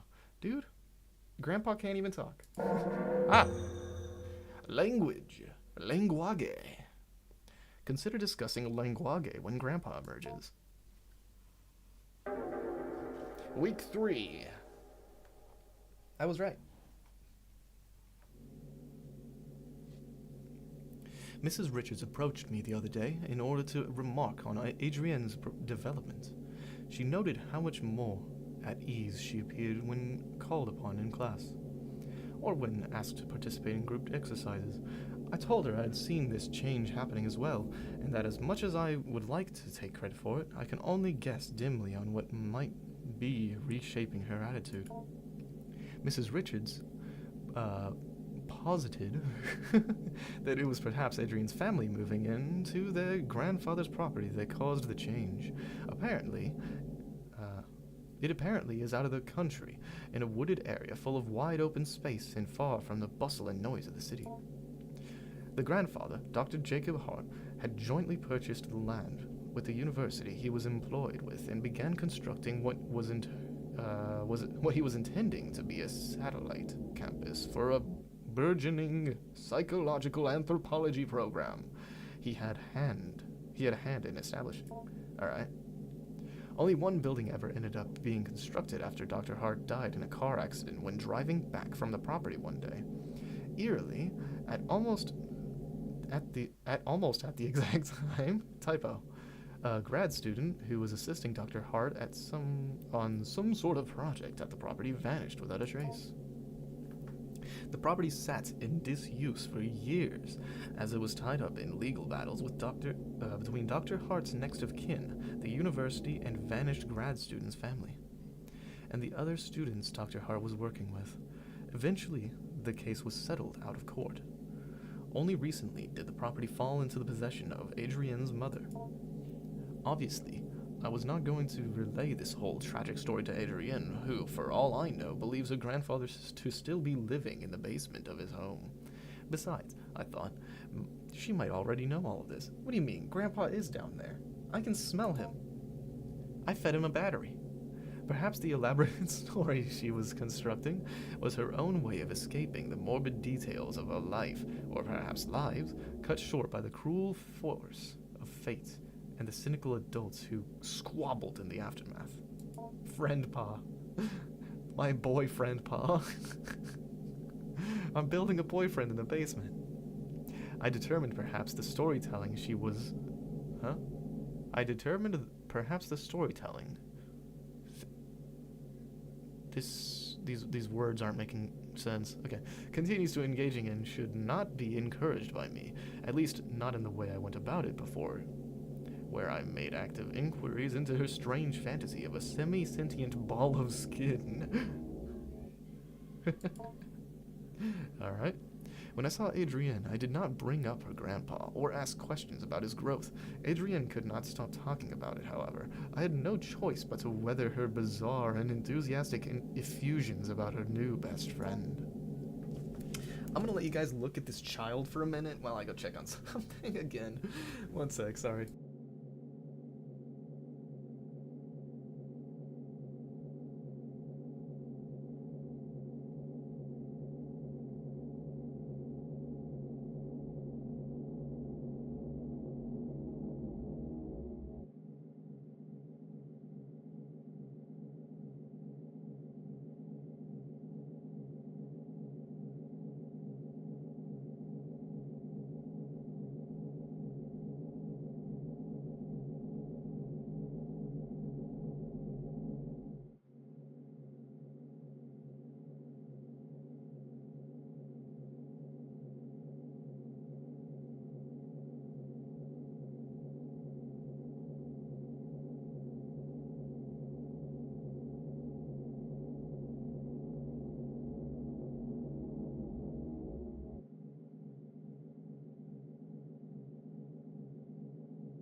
Alright, sorry about that. I had to put the marinade, or like coating, on my smoked salmon that I'm making. There we go. Adrienne, maybe we can talk about something else. I'm not sure I'm following you exactly. He's gotten so big. Oh, he's got so many whiskers that come out and I can see them move around when I think about him. Alright, stop it, my timer. I already did the thing. There we go. I'm not sure what you mean. Oh, I'm so happy that Grandpa's back. He's so much cooler than Mom and Dad. Once again, for what it's worth, I have put down the story she told me as best as I could. Adrienne once again told me about growing her grandpa. We love Grandpa. I'm a grandpa lover. The hairy thing that was once here is gone. Trash pile. Search the trash. Ooh. A potato. A potato. It looks edible. Grandpa might like this. Who wouldn't like a raw potato? Do you want a raw potato? A potato. Alright. Ooh, postcard. Alright. Dude, I'm starting to get hungry. I want some like beef jerky or something. Life. Vocabulary card, life. Okay. Dink donk. Trash pile. Examine. Bulbous growth. Another bulbous growth. Yet another pulsating sac grows in this corner of the basement. It seems like it could be easily opened with a sharp edge. Like a key? No, not like a key. Hello, Eulenspiegel. Welcome back. We have a yet another pulsating growth in the basement. Really nice. Let's search the trash. Search my pockets, basically. I always have a habit of like putting trash in my pockets if I'm like just out and about and I have trash. like if I have a wrapper for candy or something, I just like throw it in like one of my back pockets. All right. Indecision. That's a cool word. Very useful in many situations. He's a lone wolf with many enemies. Alright. Let's check the cabinet. Cabinet. More trash. Who put all this trash here? Come on, people. Ding dong. All clean. Top drawer. God. The faces! The vaguely face-shaped things. Okay. Bottom drawer. For some reason I can't take those things. Alright. Whatever. Trash pile. Search the painting. Search the trash pile. Done. We're speed running Grandpa right now. We're Grandpa maxing. Trash pile. Maybe I'll find a sharp object to break the bulbous growth. You think? Can I lance the boil? What that? A kiwi! Grandpa might like a kiwi. The darkness of the shadowy corner unnerves you. I have no light source still. Oh, Grandpa! I am returned. Let's observe Grandpa. He looks mighty perky today. No response from Grandpa. You examine Grandpa, noting his movements, respiration, and general mood. Grandpa's gums are bleeding slightly, and its skin seems overly dry. It may need a food packed with vitamin C. A kiwi fruit would be an excellent remedy. Trying to make an announcement? Oh no. Oh no. Ooh. Teach Grandpa. I have 2 words to already teach Grandpa. Can I like hide something in a food to make Grandpa throw up? Would that be helpful?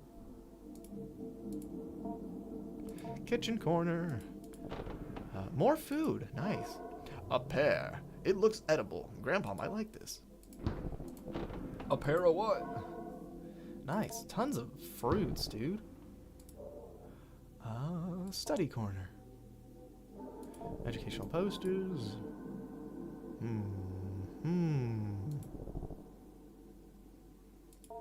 I've already done this. Oh my god, so many filing cabinets. Brother.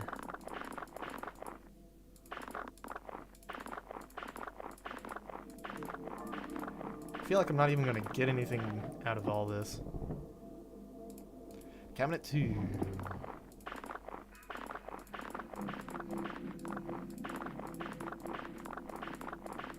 Ding donk, ding donk, ding. I don't like this. I don't like having to clean up all this garbage that randomly appeared. Okay. Medical imaging device. Bink, bonk. Look over. We're good. Alright. It's time to feed Grandpa. Prepare. In the potato. Conceal fiberglass inside of the potato. What? I don't understand how that's possible. But okay. Alright, Grandpa. How you feeling on this wonderful night? I'm good. Had a pretty good day yesterday. The sky was super clear, so I went to the park and looked at the stars. Saw a shooting star. It was pretty cool. Let's see. Let's feed Grandpa first. You approach the Grandpa. All right, Grandpa. You like the potato? Here you go, Grandpa. Throw up another thing for me. Although quickly consumed, the meal seems to be causing some indigestion. It's pretty good. Yeah, I'm smoking some salmon that I'm going to eat for dinner. The sudden lurch, Grandpa empties his stomach onto the floor. I like that it's calling it Grandpa and, like, using it instead of, like, he. The contents are deposited onto the pool of Grandpa's previous stomach explosion. Okay, Grandpa. Plaintive whine, clearly disappointed.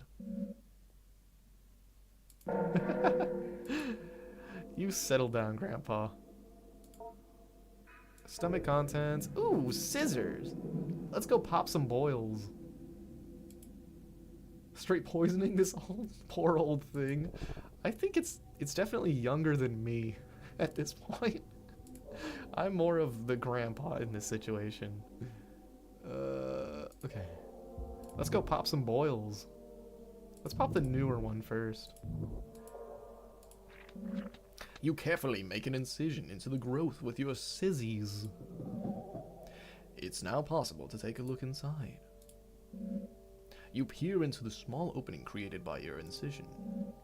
In an oily cavity, a powerful smell of rot arises, I could imagine. And many small, increate beings lay motionless and dead. However, you just barely hear the near-silent slithering of something, or maybe it was just your imagination. Yummy! Yum! Yum, yum, yummy! Hi! Anthropoid Remnants 2. A self-sufficient animal animal form knit together from years of ambient thoughts left to crawl around the basement. Grandpa may enjoy the flesh. That's a cool phrase. Grandpa may enjoy the flesh. Now, just out of context, I want to say that to someone. If you take the bulbous growth flesh and go to the grandpa, I want to see. Let's try to feed Grandpa some meat like they said never to do. All clean. Yes, that looks very clean. Little friends. Let's talk about little friends with Grandpa. Okay, second bulbous growth. Let's look inside that big, gross thing. You peer into the small opening created by your incision. In the oily cavity, a powerful smell of rot arises. Yeah. Grandpa enjoys the spoils of the flesh. Yes. Okay, let's try to feed Grandpa. If this one gives me another one, let's feed him nothing but meat today. How about that? I love that sound effect. It makes me happy. Anthropoid remnant 1. Alright. Squish. Squash. Alright, Grandpa, you're getting meat. That goddamn meat, man. 3 acceptable foods eaten? He's growing. Grandpappy's getting bigger. Let's go to Grandpa. Wait, can I cook with the meat? Hold on. Prepare meat. No. Oh, Grandpa. Oh, Grandpa. Okay, so he can eat 2 pieces of meat and a kiwi. Let's feed him the kiwi first. Save the game before we do this. This is a horrible idea. Yeah. Feed. Hi, Grandpa. You want some meat? He seems excited by the flesh smell. Okay. Aw, look at how happy he is. Particularly well received. Your offering of flesh stirs something within Grandpa. From within the folds of its body are a wiry, proboscis-like appendage begins to emerge. It may be worth taking a look at this after the feeding. Knowledge you have recently acquired has given you access to new conversation topics with Grandpa. Proboscis. Okay. Hi, Grandpa. Let's look at Grandpa's thing. Let's look at Grandpa's newly found big thing. Observe Grandpa. You examine Grandpa. Yeah. Examine the proboscis. You motion to Grandpa to approach and point to the thin protuberance. Grandpa silently ambles closer to the bars and fully extends it toward you. I don't like this. A minuscule needle extends from its tip. There appears to be one more thing you must give, if only for the sake of propriety. Yeah? You want? Would you like? Mom. I can make a mommy? But I'm growing Grandpa, not Mom. I feel like that's a different ending. If I make it grow into Grandpa Mom. Okay. Let's feed Grandpa the other meat. More meat, please. Here you go. Smell it. Oh, the desire for flesh has been sated for the week. He does not want more flesh, but he desires a kiwi.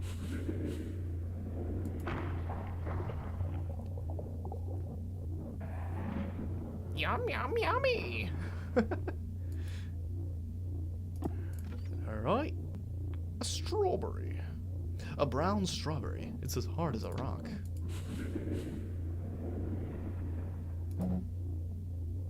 Let's put it back. It doesn't seem like it'll like that. A pear. There we go. It likes the pear.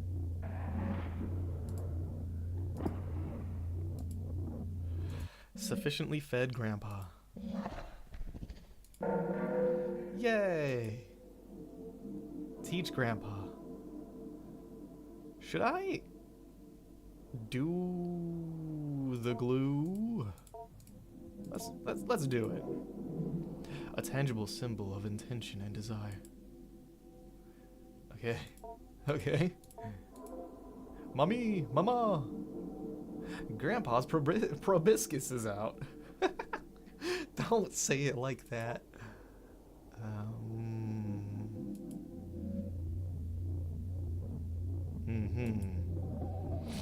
What does he want?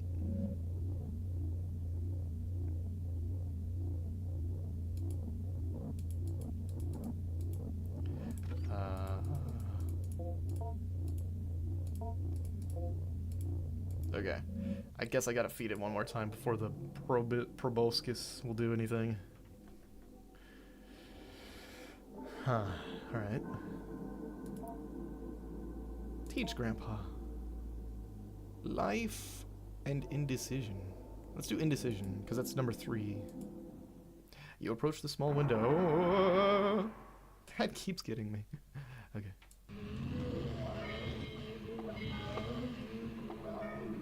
Let's go. Let's go. Come on, Grandpa, you can do it. Say the word that is very complicated unnecessarily. Please.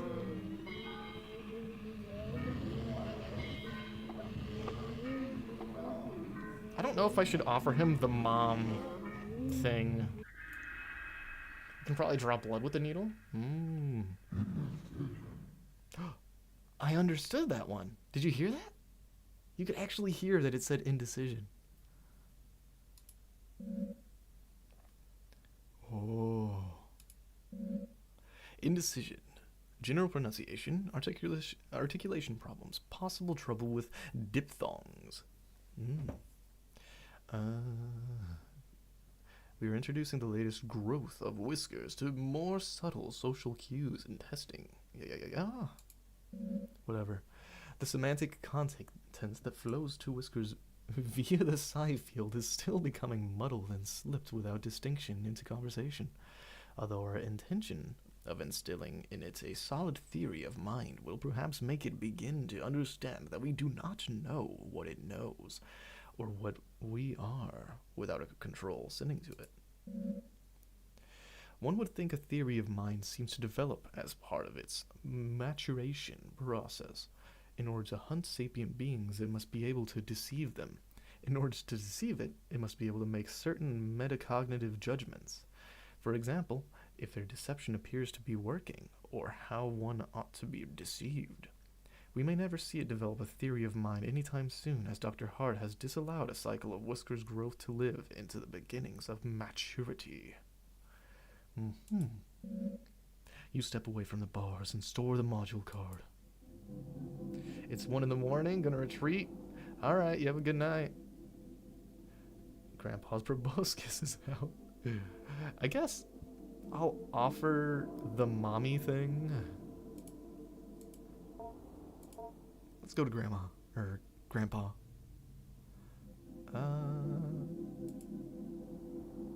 It doesn't appear to be interested at the moment. Mommy Grandpa. For real. Okay, attempt to communicate. Grandpa accedes to your request. It approaches to the bars and begins to unknit its skin. Hi, Grandpa. The inner grandpa. Inner grandpa is such a good one. Thanks, you too. Oh, sleep tight. Though still not fully formed, is revealed. It may be fruitful to speak with it, if it can respond. Hi, Grandpa. Let's ask it about biohazard bin. Still struggles somewhat to speak due to its underdeveloped tongue, mouth, and jaw. However, it manages to rasp out an answer. They kept putting me in a box, sleeping, and then set a light, and then in a box. A box in the corner in the darkness. Most of you couldn't read then. The scribe came and wrote what everyone said. They wrote on strips of bark within reeds. No, it was not that. It was a paper posted somewhere. It had words to open the box. I was half dead in the box. The part of me that dies was put there for a long time. That part of me, and other things they threw in. A refuse pile. Papers they discarded. Language seems boring. Little friends. Still struggles, yeah? The little ones, they grew like seeds off my skin. Worms fall off my body. Thoughts falling off of me. Dreams put there by others. When I was under the ground, I made only very few. Shepherds walked through the grave, and I saw them lusting their wives, and my skin made their loving faces. I called them out into the darkness with their loved voices. One by one, I took their shapes and their skin and blood. Holy shit. That was a time ago, before stone buildings, before the orders of angels and words and symbols. I'm sorry, Grandpa is thinking, but there is a little left over from others too. I'm still so hungry for flesh. Part of me is. I would even eat one of them that fell off of me. I can't help it. They grow off of me, they fall off the ground, and grow in the dark. Grow around me. Okay. What about Grandpa's proboscis? Yes, that is, a part like a tongue. I was lost in the mountains and so thirsty. I was walking up a hill and found a lamb and drank from it with my tongue, and I fell asleep for a long time. I woke up as a half-formed child, and I had died before. My grieving mother had remade me. We had made a contract, and she completed it. I do not remember more. Let's ask about wish. Grandpa still struggles somewhat to speak due to its underdeveloped tongue, mouth, and jaw. However, it manages to rasp out an answer. Hunger is not enough. On the walls of the cave, the auroch can be hunger transformed. Desire is fulfilled by pain. Your grandpa doesn't have the right words right now. I can only say, I love you. Love is not enough, though. Desire is not enough. Project it outward. Make it true to yourself, if only in a symbol. Then it will be enough. For me and for you. Jesus. Ask about his shell. Grandpa still struggles. Okay. Something to grow in. My skin is not the doll's skin. My skin is not like your skin either. I can still feel your eyes on me inside. My shell. I have many eyes to see, but I don't need them as much as I need your eyes, with which I can understand as seeing me. There is a cycle of attention. You give me myself, but I am still not that. Slowly I form a human shape, and you see me more as human, and I become that. Yeah? Language. Grandpa is old. Many lives were easier before I made myself to speak, and before you made clothes to wear and rules to obey. Your grandpa remembers. I have learned much in many lives and deaths. Keep speaking with me. I love talking with you and learning from you, and it helps your grandpa so much. Soon I will be everything you would like me to be. Okay, goodbye, Grandpa. Silently ascends back into its shell. My God. Have I fed Grandpa? Let's see. One more word. Okay. Go to Grandpa. Teach Grandpa. Life. Hi, Grandpa. Let's teach you some words. Life! Come on. I've gotten good at this. Okay. Deep within Grandpa, strange membranes phonate. Ooh, he kind of said it. Kind of. Having completed the lesson, you take a look. Okay, yeah. Back of the card. Concept formation. General pronunciation comments are none. Wow. At week 3 of growth, Whiskers appeared to recall some information from a previous growth cycle. We cannot be sure that this was really the case. For all we know, what we interpreted as it recollecting this information was really it drawing semantic content from one of our recollections of it, and redeploying it without rationally or contextualization. So it's reading it our mind and pretending like it remembers, possibly. For the sake of our safety and for the sake of scientific inquiry, we are attempting to draw out from Whiskers whether it somehow retains knowledge from previous cycles in its morpholactic nucleus. Morpholactic nucleus. That's another great Xbox gamer tag.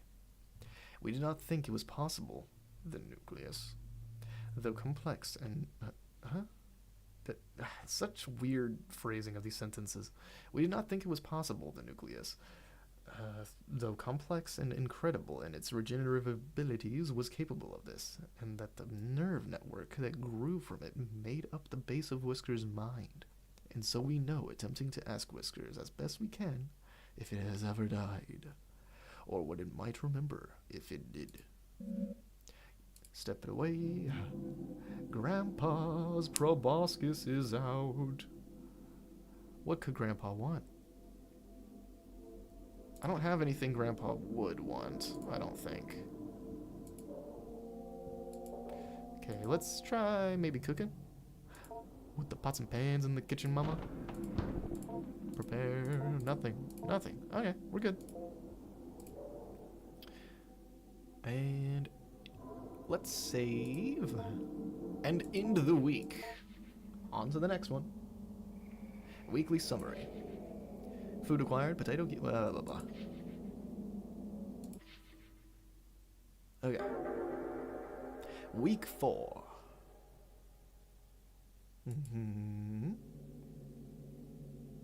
The time I have spent compiling an evaluation of Adrian is almost up, and I still can't say what to make of her changes in mood.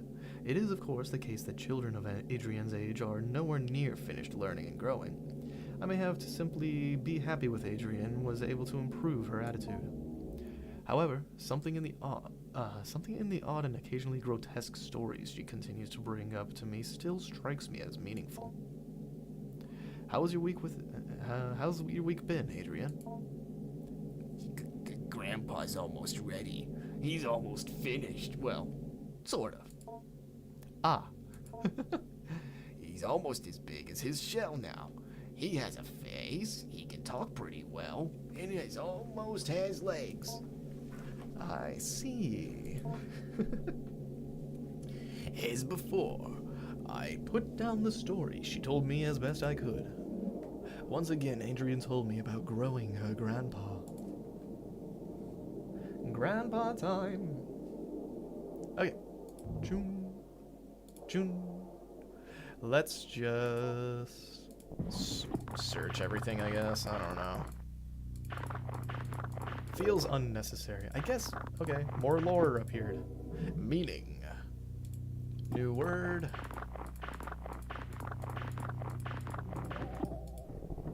Top drawer. I hate the faces in here. I guess it definitely is remembering things from its past life, because it was talking about, like, when it grew in the dirt and past farmers, right?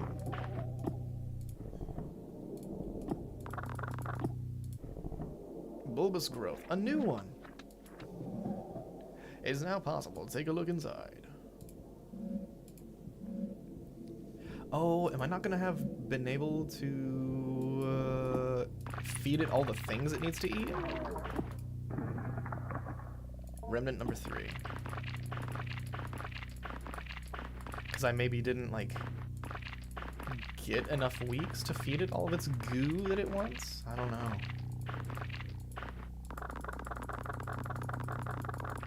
Ah.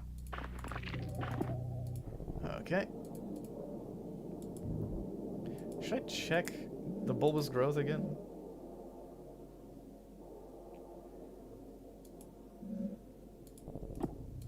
I'll check this one. I don't think there's gonna be anything in here.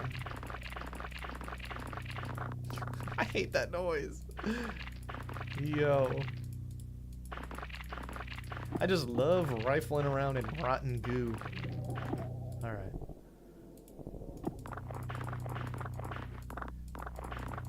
Doot. I'm supposed to live with my parents in this house, right? And it just is this disgusting? That is not a good sign. What the hell is that? Mushroom! Symbol. Alright.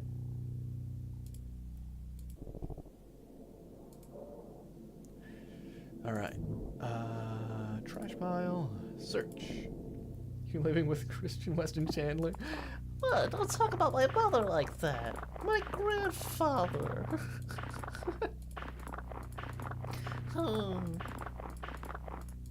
Hi, Christian Western Taylor. Ooh, flatbread. Nice. Looks edible. Sure does. Why do you guys keep bullying me? Let's get one more trash. Bar of soul. Isn't really food, but Grandpa might eat it. Alright. I feel like we're getting close to the end of the game, right? It's gotta be. I don't have any sort of light source. Let's check this one too.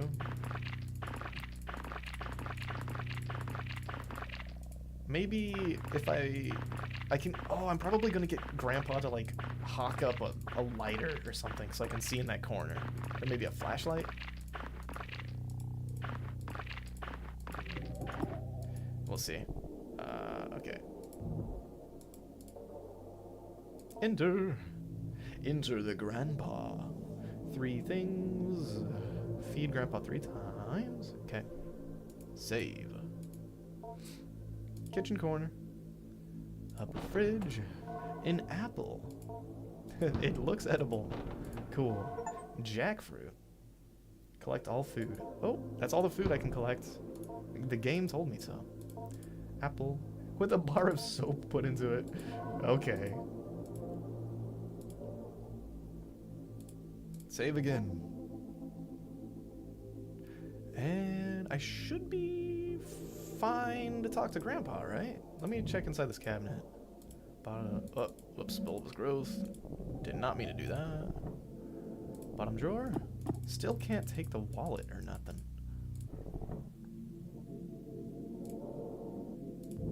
Okay. Check this again. Okay. Hi, Grandpa. Let's observe him. He looks happy. You examine Grandpa, noting its movements, respiration, and general mood. He seems fatigued and almost anemic. Oh no. Iron-rich meal? 1 second again, I gotta go check on something.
Okay. Jesus. I'm back. Again. What's good? Sorry you had to look at Grandpa like this. At least Grandpa's shell. Okay, let's feed Grandpa. Hello, beautiful. Concealed soap. Eat the soap. Eat the soap. Eat the soap. All right. Nice.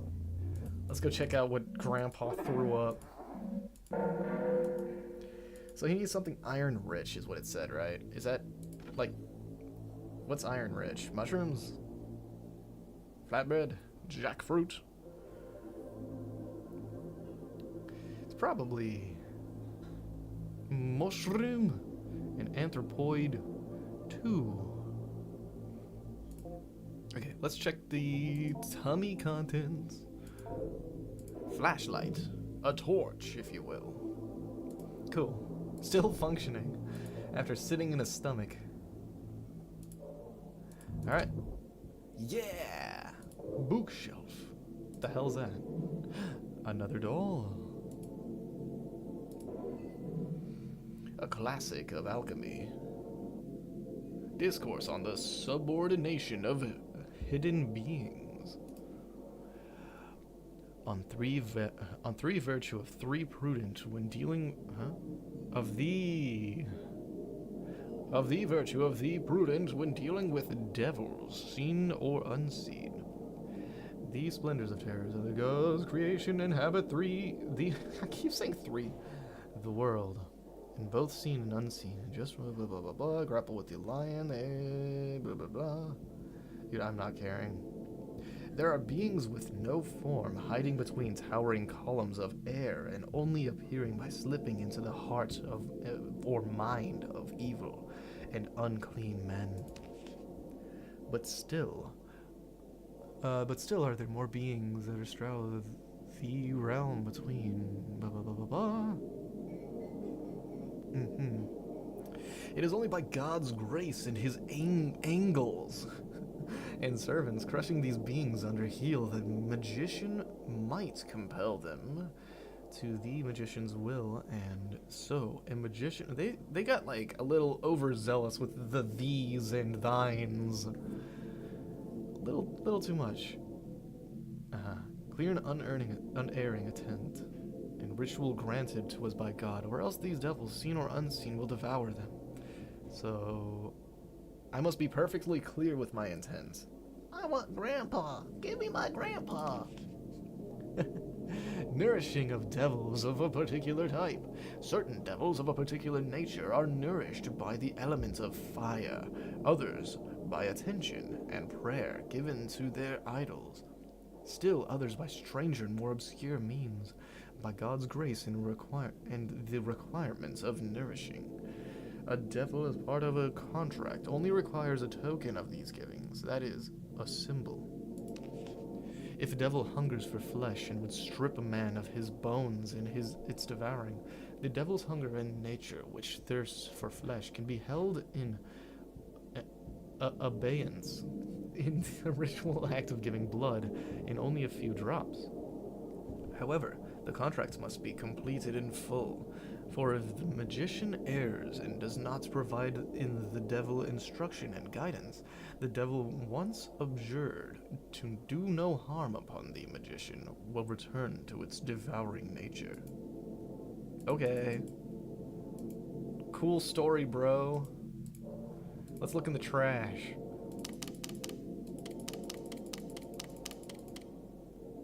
The password's not a lot of ones. I swear something said something about a code. I don't know. Doo-wee-doo. Doo-wee-doo. Maybe Grandpa will know the code. You think? Well, let's look at the study corner.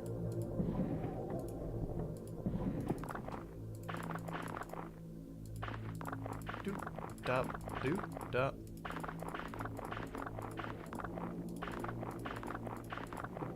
Clean.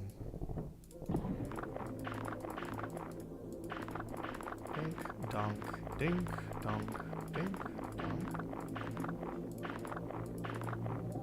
Huh. I haven't found the code.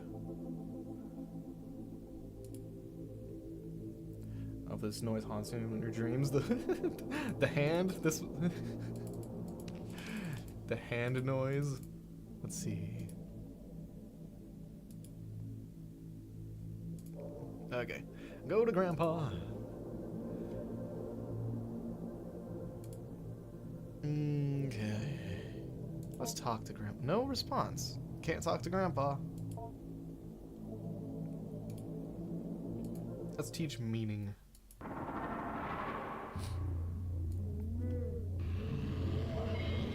Uh-huh. Okay. Alright. The thin and raspy flaps of Grandpappy must be instructed in full.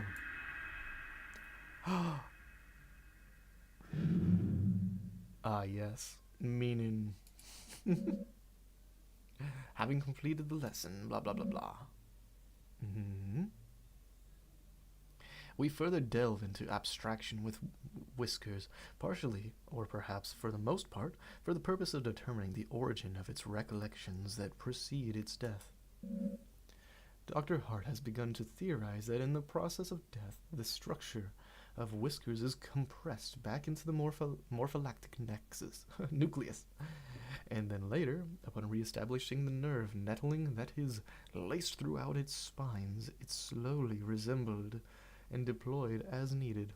I do not think this is the case, for I can plainly see that for growth cycles in which Whiskers is not receiving our pronunciation and vocabulary lessons, that is its capacity general for the comprehension, its environment is greatly diminished, and in the simulated conversations we carry out, Whiskers struggles greatly, or else does not participate.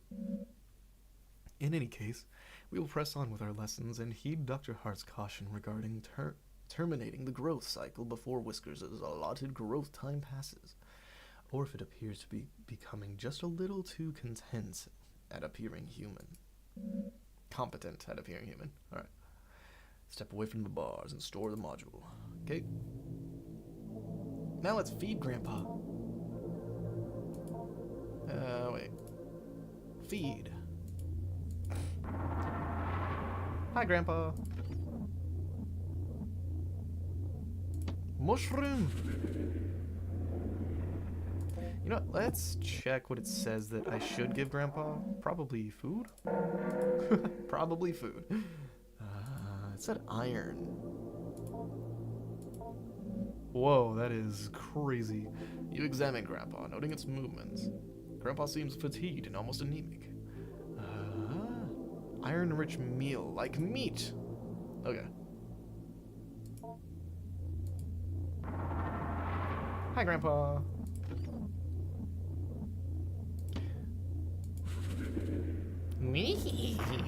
There you go. Number 2. I'll just go ahead and do them in order. The meal appears to have been particularly well received. Your offering of flesh stirs something within Grandpa. From within the folds of its body, a wiry proboscis-like appendage begins to emerge. It may be worth taking a look at after this feeding. You want more meat? Nah, alright. It doesn't want more meat. How about a mushroom? There you go. Eat that big mushroom tio. The meal appears to have been sufficient. One more meal. Jackfruit? I guess. It finds this palatable. Alright. Does he want more? Grandpa is too full. Alright. Grandpa grunts in appreciation and locomotes toward its favorite corner. One more word to teach Grandpa. Teach Grandpa. Come on. Come on, come on.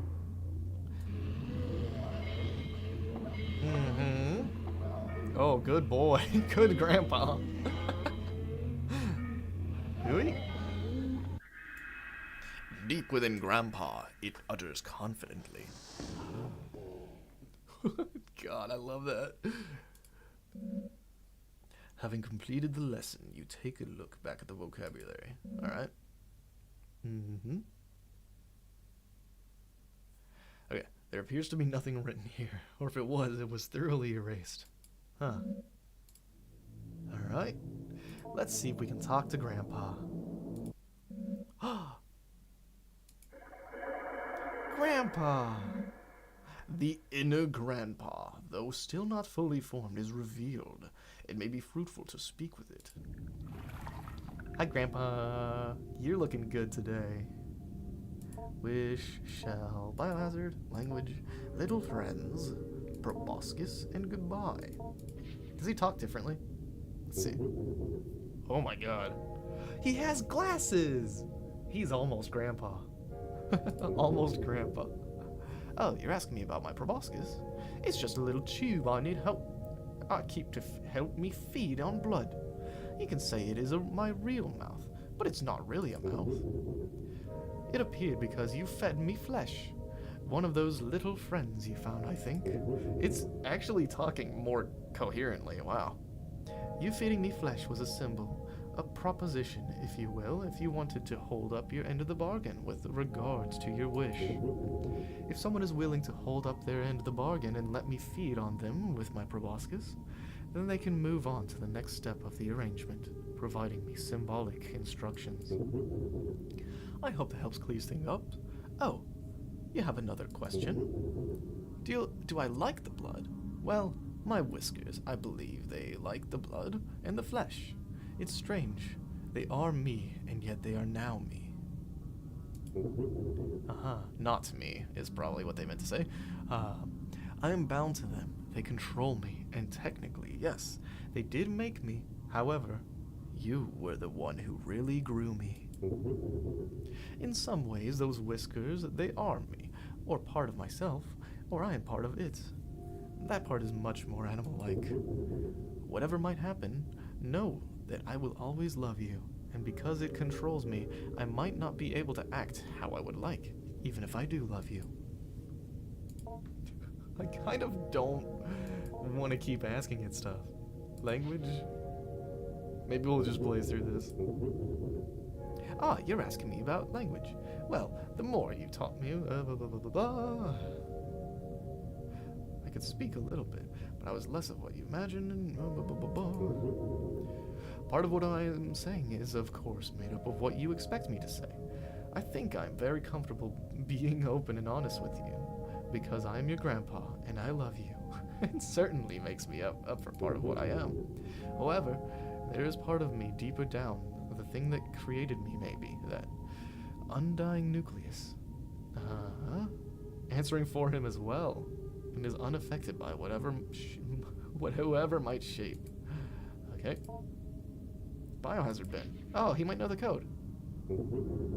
He loudly clears its throat before gently responding in a lucid, well-projected voice.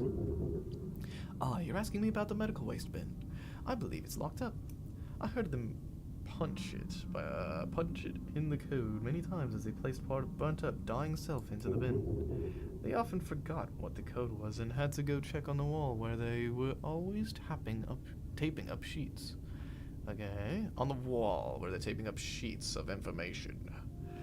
So much so that the new papers would cover the old. Well, perhaps something they did throw trash inside from time to time, bits of paper and so forth. I remember being a man who looked quite like me. I remember seeing a man who looked quite like me. My grandpa, my real one, his daughter had given him a photo of her new boyfriend. He threw it into the bin. In disgust, and joked that one of his colleagues might still be in there for all I know. Okay. Let's ask about the wish. Ah, you're asking me about your wish. When you wished for me to come back, that's when I knew I would. Your desperation was strong, and your wish for your parents, well, If you give me what I want, I'll give you what you want. You know I love you. I am for you, whatever you want, and I love you just as much as you love me. But desperation in love is not enough. People deep down know that they can't get what they wish for without some transformation. There is something that sits at the root of everyone's soul. Blah, blah, blah, blah, blah. Alright. Goodbye. He almost has legs now. Examine proboscis. A minuscule needle extends from its tip. Yeah? I'll give it some blood. Blood. Grandpa has appreciated your blood offering. It will receive a symbol or totem from you now, although only one per offering. As the blood-fed proboscis retracts from back into the folds of the fabric, you step away from the bars. Oh, now I can offer it to Mom, right? Go to study corner. Go to Grandpa.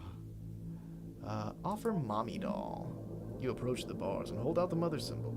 Oh, this is the wish coming true for me to have my mom be nicer. Grandpa's spines quickly reach out and envelop the doll before drawing back. The doll quickly vanishes within the folds of Grandpa's skin.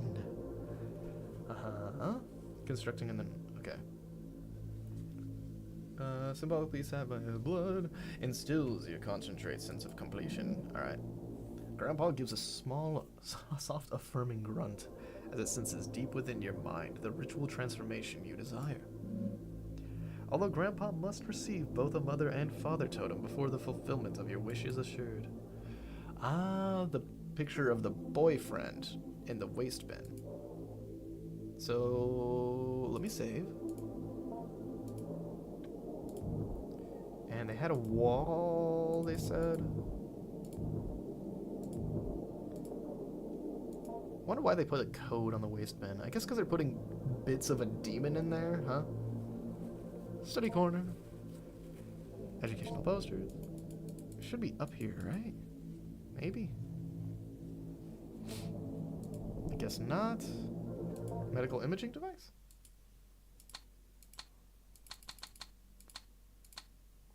I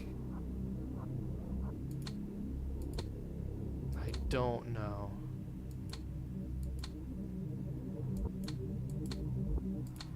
Should I look up what I'm supposed to do here?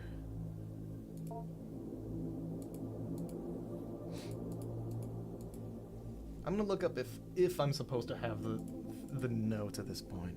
Grown.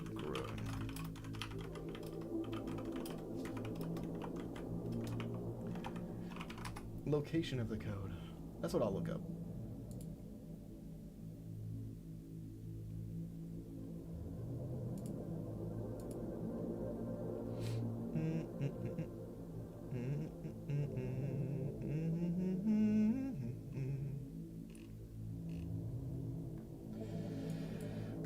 Whatever. Code.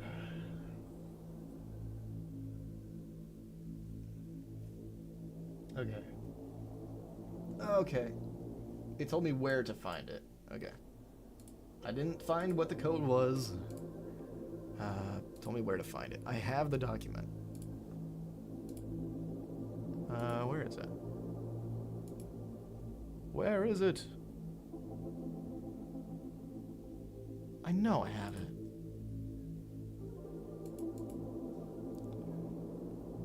Lab orientation. Acquisition notes 2.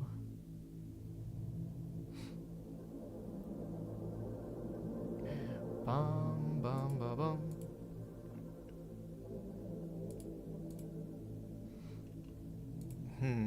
Maybe I don't have the paper they said I had.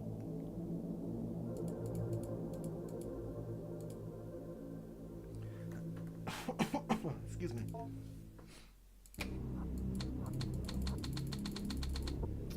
Let me... Termination.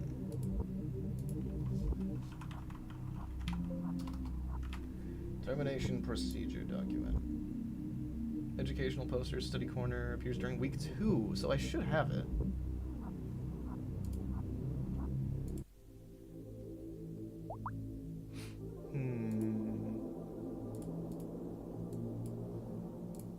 Okay.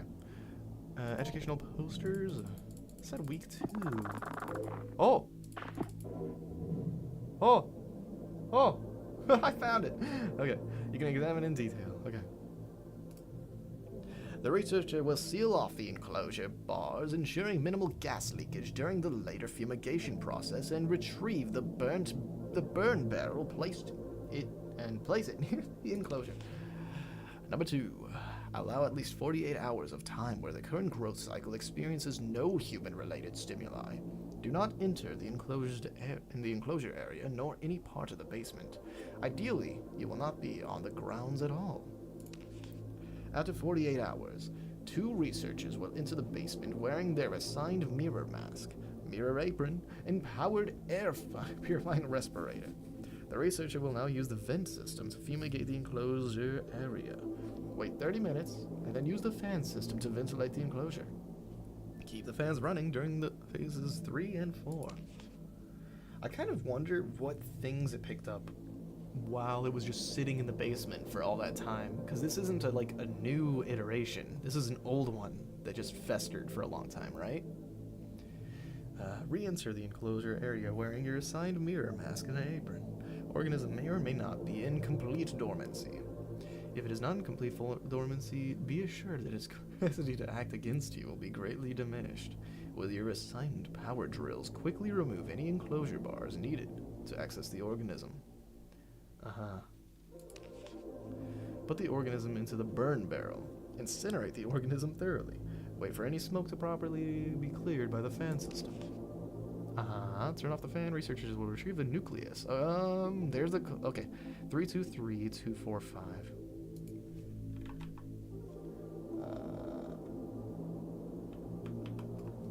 There we go. Okay, got the code. I did not even think to get rid of all these. Okay, burn barrel time. 3, 2, 3. 2, 4, 5. The lid unlocks, and with some effort, you move the heavy lid off the bin. Hey, a photo of your father as a young man. The recognition of his face kicks off a cascade of emotion and meaning deep within your psyche. That it? Wow. Alright. Papa? Paper doll 2. Nice. A tangible symbol of intention and desire. So that's every paper, too. I'm almost done. Yay! Alright, save. Go to Grandpa. Offer father doll. It doesn't appear to be interested. Okay, next day, I guess, right? Observe. Appears content and ready to cooperate. Okay. Anything new? I don't think there's anything new I can talk to it about. Wish, blah, blah, blah, blah, blah.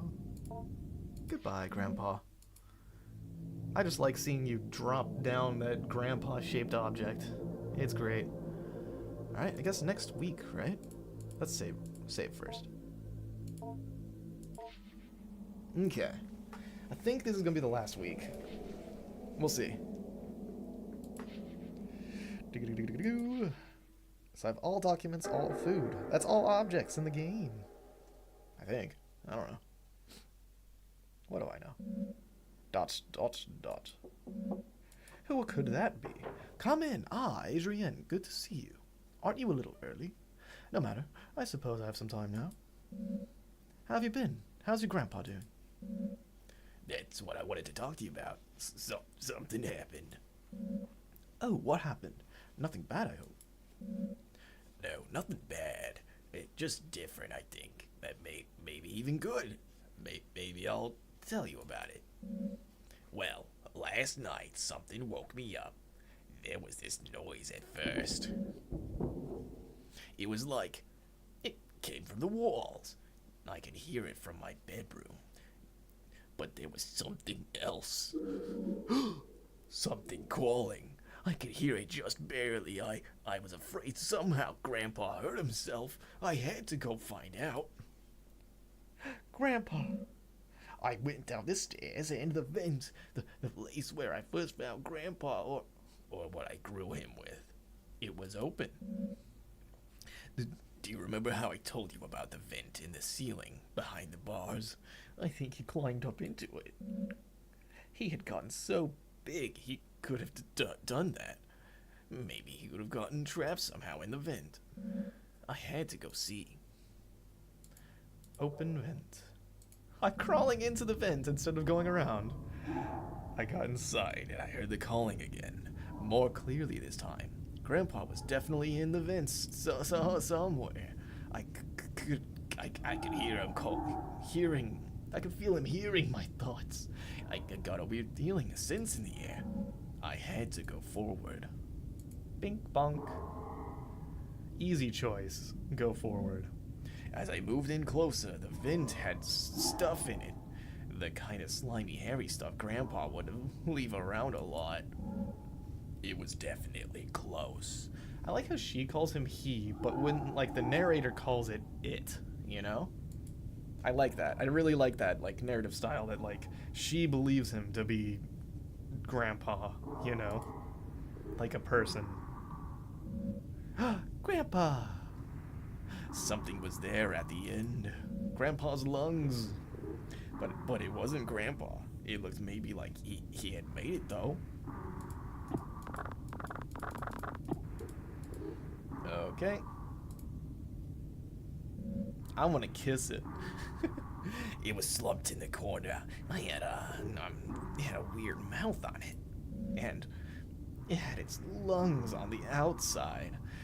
And drew in just enough air to call out. And then it just stopped.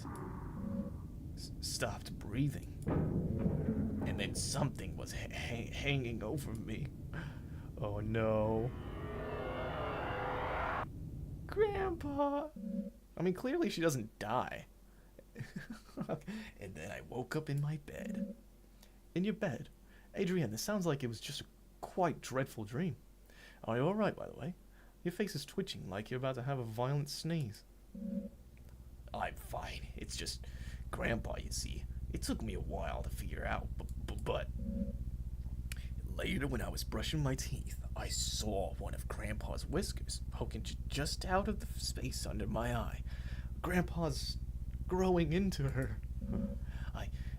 I started to remember how in the vent he hid inside of me. It was so fast I could barely remember, but soon I started to feel him sliding around in my head, behind my forehead and behind my eyes and nose. It doesn't hurt at all, it's just ticklish.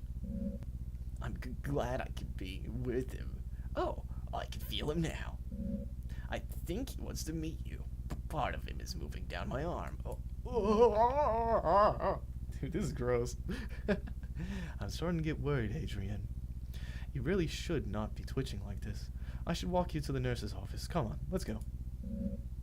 You should really meet him. I told you there's so much about him. Here.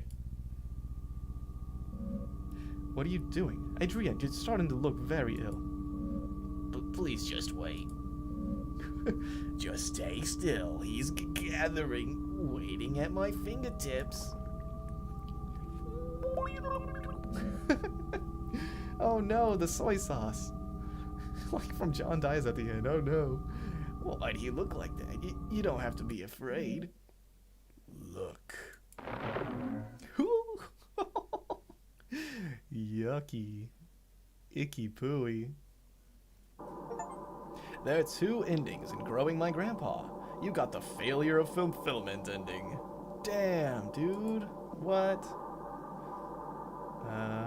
Hold down right mouse button. Okay. Let's speed run fulfillment ending, I guess, right? Start. Yes. No. Okay, I'm gonna try speed run to the other ending. I guess I got the bad ending.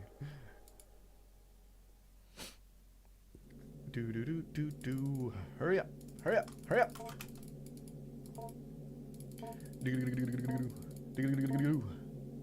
The basement. Yeah. I don't give a fuck.